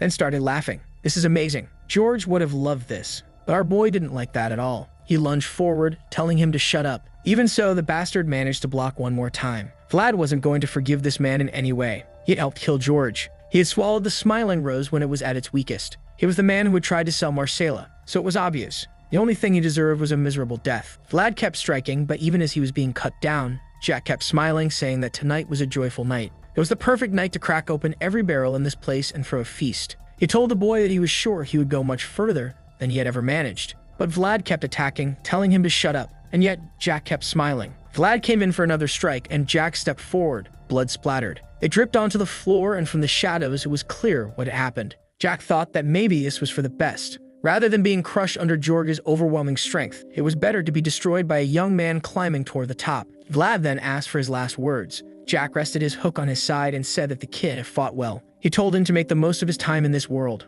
Our boy didn't say anything and pulled his sword free. Jack staggered backward, trying to clutch his wound. He repeated that the boy had fought well. Jack knew he had lived a wicked life, but every day he had done the best he could. Even if today he was killed by the very light he had once chased, he told Vlad that he had done an incredible job. He raised his hook into the air and thanked him for the good times. With that, he stumbled back and fell from the upper floor, his smile never leaving his face. Vlad only heard the impact. He had always thought revenge would be sweet. That was why he had chased after it. But in that moment, there was a bitter taste in his mouth. He turned around and saw the glass Jack had left behind. He walked over, picked it up, and drank. He remembered Jack's words telling him he would go further than he had. After a brief silence, Vlad set the glass down and muttered that this was for him. A knight only accepted rewards that were fair for what he had done. This was the Smiling Rose, a temporary place where outsiders met. But on this night, a filthy part of his life had been erased. And with that, Vlad stepped out the front door. Outside, beneath the banner, Borden stood there, uneasy. Things were too quiet. What had happened? That was when Vlad appeared, dressed in red. He went to speak, but just one look from the boy left all the soldiers trembling. They couldn't believe it, that all of that was blood, that he had fought 50 men alone. The boy was on a completely different level from them. Borden could only think how terrifying it was, but our boy looked worn out. Borden swallowed hard as Vlad walked past him. As he was approaching the stairs, someone called his name. When he turned around, there was a man leaning on a cane calling himself Harvin. But Vlad, exhausted, couldn't even recognize him. His friend was standing there being held back by the soldiers. That was when reality hit him, and he remembered who he was. Borden noted that the two of them seemed to know each other, so he ordered the soldiers to let him through. Stumbling, Harvin walked toward our boy, but he didn't say anything, just kept calling his name, asking if this was really the Vlad he knew, asking if he was okay. At that, our boy smiled. He really was his friend. Vlad dropped his sword and stepped forward, pulling him into a hug, saying his whole body hurt. Harvin only wanted to know what had happened to him, but our boy just stood there smiling peacefully, saying that for the first time he felt like he had finally come back. In the next scene, after the long night, the sky was blue.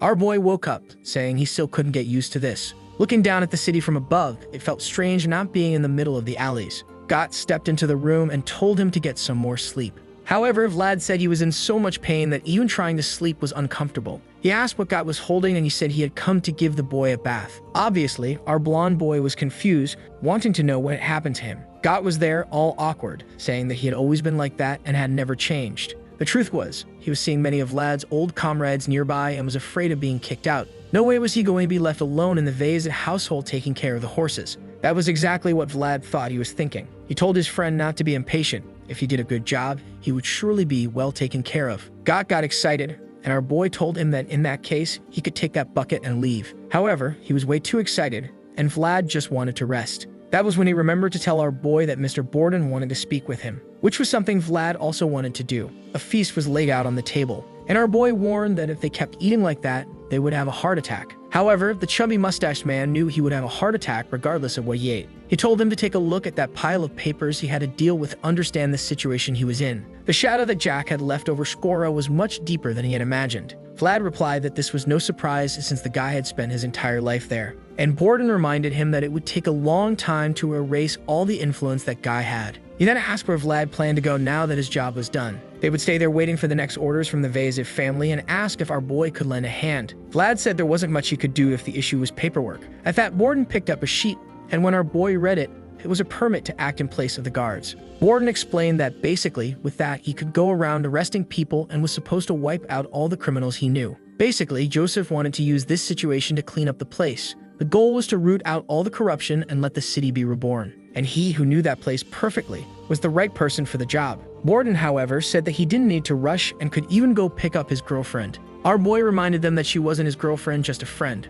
Borden ignored him and said he had already sent a visit request to the convent, but it would take a few days. Vlad thanked him while being impressed that the guy was more meticulous than he had imagined. He was about to talk about it, but the guy already knew everything. However, there was one thing he had overlooked. He then asked Borden if the guys who worked for Jack were in prison. He replied that after they all got beaten up, they were put in there, yes. Our boy said he wanted to visit them, but Borden asked why. Our boy replied that there was one person he needed to find. The scene then shifted to the prison, with Vlad thinking that the guy had to be there. Behind the bars, someone was sitting in the shadows. By the shine in his eyes, we already knew it was him. And Vlad was thinking that he would have to search every corner of that city to find this person. Walking through the prison, one of the guards wondered what he thought of all this. They were all sure that he was the former dagger of George, but they didn't know what he was doing there. Stated, the people found it unbelievable that he had become a representative of the Vaesiv. They just didn't know why he was there, until one of them said that maybe he had come to get revenge for what they did that day. Vlad just stared at them. That was when they all got scared. They ran to the back of the cell like frightened dogs.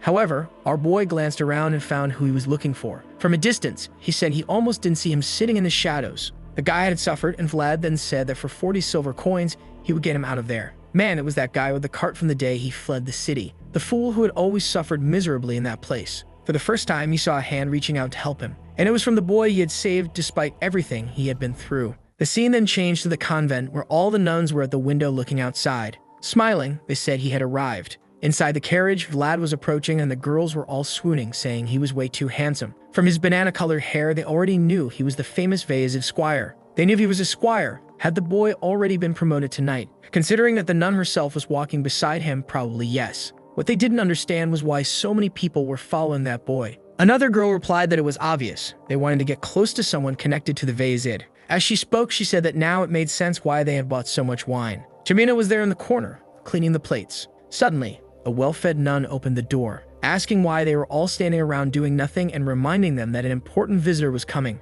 They apologized and said they would get back to work. With that, the woman left, saying that prayers would begin soon. At that, the girls looked to the side and called the redhead to tell her that they had found the problem because she was too slow. Poor Jamina just apologized without saying anything, while the girls left saying they would enjoy the ceremony and she had better clean everything. The poor thing stayed there, desolate, as the girls said they wanted to sit in the front row. Already in the middle of the church, someone said that today they would present a special person, a distinguished guest who had come to represent the Vaesiv house and had the blessing of Father Andrea. When the priest's blessing was involved, the nuns all blushed, saying that was truly incredible. It was the first time they had seen a knight who looked like he had stepped out of a fairy tale. However, Vlad was just looking from side to side. The girls were wondering if he was looking at them, if those biscuit-like faces of theirs, definitely not. Our boy couldn't see who he was looking for, but he remembered calling them all together. The woman then clasped her hands and said it was time to pray. Our boy, the non-believer who prayed more than any believer, was there like gossiping. The artist had worked hard to make sure they all had weird-looking heads, and there was one more girl arriving in a hurry. Just for hearing the footsteps, Vlad smiled because he already knew who it was.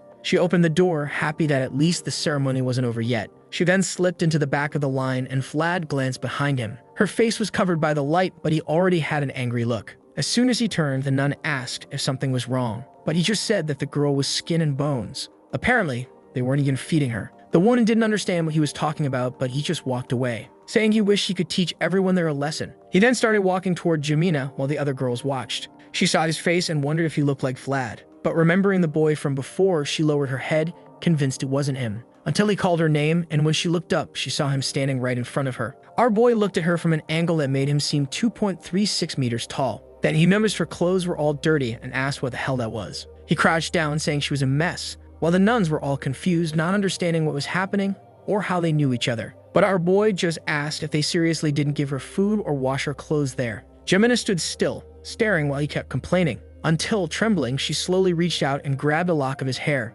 He asked if she wasn't listening and told her to answer. But when he looked up, he saw that the poor girl was crying. He got emotional for a second, but then he stood up and said he didn't care about formalities. The two of them were leaving now. He called her to come home, and that was the first time in her life anyone had ever said something like that to her. They were both children from the slums who grew up without family, so they had no home to return to. They didn't even have food, and the only thing they each had was one another. Together, they were searching for their own home and a family. Already in the carriage, Jemina was all curled up. She glanced at him and he asked what her problem was. She kept stealing weird glances at him. She didn't seem to respond as she stared at the boy, all glowing. Gripping her clothes, she said he had changed too much. Our boy noticed she was quiet, so he asked why she was acting so weird when it had only been 6 months since they last saw each other. Even so, she remained silent, until she looked up again and realized that he really did look like nobility now, while she, on the other hand, was all tattered and dirty. She was about to say something, but he shoved something into her mouth, saying she was completely lost, but this would make her feel better. She asked what it was, and he said it was a caramel he got from the night he was assisting. She found it odd and questioned if he was sure someone would just give away something so expensive. So apparently, he was still stealing. But Vlad didn't care and told her she could think whatever she wanted. She went silent again, and when he looked at her, he asked why she was crying again. She snapped back, saying he took too long to come get her. He tried to reach out to comfort her, but she pulled her arm away. So he leaned out the window, at least appreciating the nice weather. Back in Shkora, where it all began. No matter where people are born, everyone deserves their own star, like them. But making that star shine in the sky is something entirely different. Watching the coal burn, the blacksmith said it was just like him, wasting time with nothing to do. It was better to close up shop early today because not even the city's thugs were showing up. He stepped outside and glanced to the side, where a sword lay, and he wondered what that kid was up to. That day, the boy had made him proud, but at the same time, he felt sorry for him. At the very least, he hoped he hadn't frozen to death out there. Until someone asked why he was closing so early. The blacksmith told him to come back another time, but the man said that unfortunately, that wouldn't work. He was too busy tomorrow and needed this taken care of today. But the old man scoffed, saying, what could a thug from this region be so busy with? Then the person said he needed him to take a look at a sword that hadn't been repaired in centuries. It was our boy, saying he had talked to other blacksmiths, but they all said only one man could do it. The old man froze for a moment, and Vlad then asked if it was true or not. Right away, he lit up, saying he could definitely fix that sword for the boy. He quickly told him to come in and take a seat. Our boy then handed over the sword, and the man took a good look at it. It was clear he was going to make excellent use of it. He asked about some of the scratches, and Vlad said they were from the Winter Goblin expedition. He asked about others, and our boy said those were from the Duel of Honor in Damar. The last and worst ones, the ones at the tip, were from the battle against the Death Worm. Seeing his own reflection in the blade, the blacksmith was impressed with everything this sword had been through. He was proud of the boy. Rather than being stuck in that place, he was living up to his full potential. He then stood up, saying he hadn't been this happy since the day he completed that masterpiece. He started heating up the furnace to begin the repairs. The embers, which had been on the verge of dying out at any moment, suddenly burned more intensely than ever. And that man's light shone just like the likes on this video that helps Mamoru make more juicy content for his viewers. Activate the cheeky little bell, and I'm out.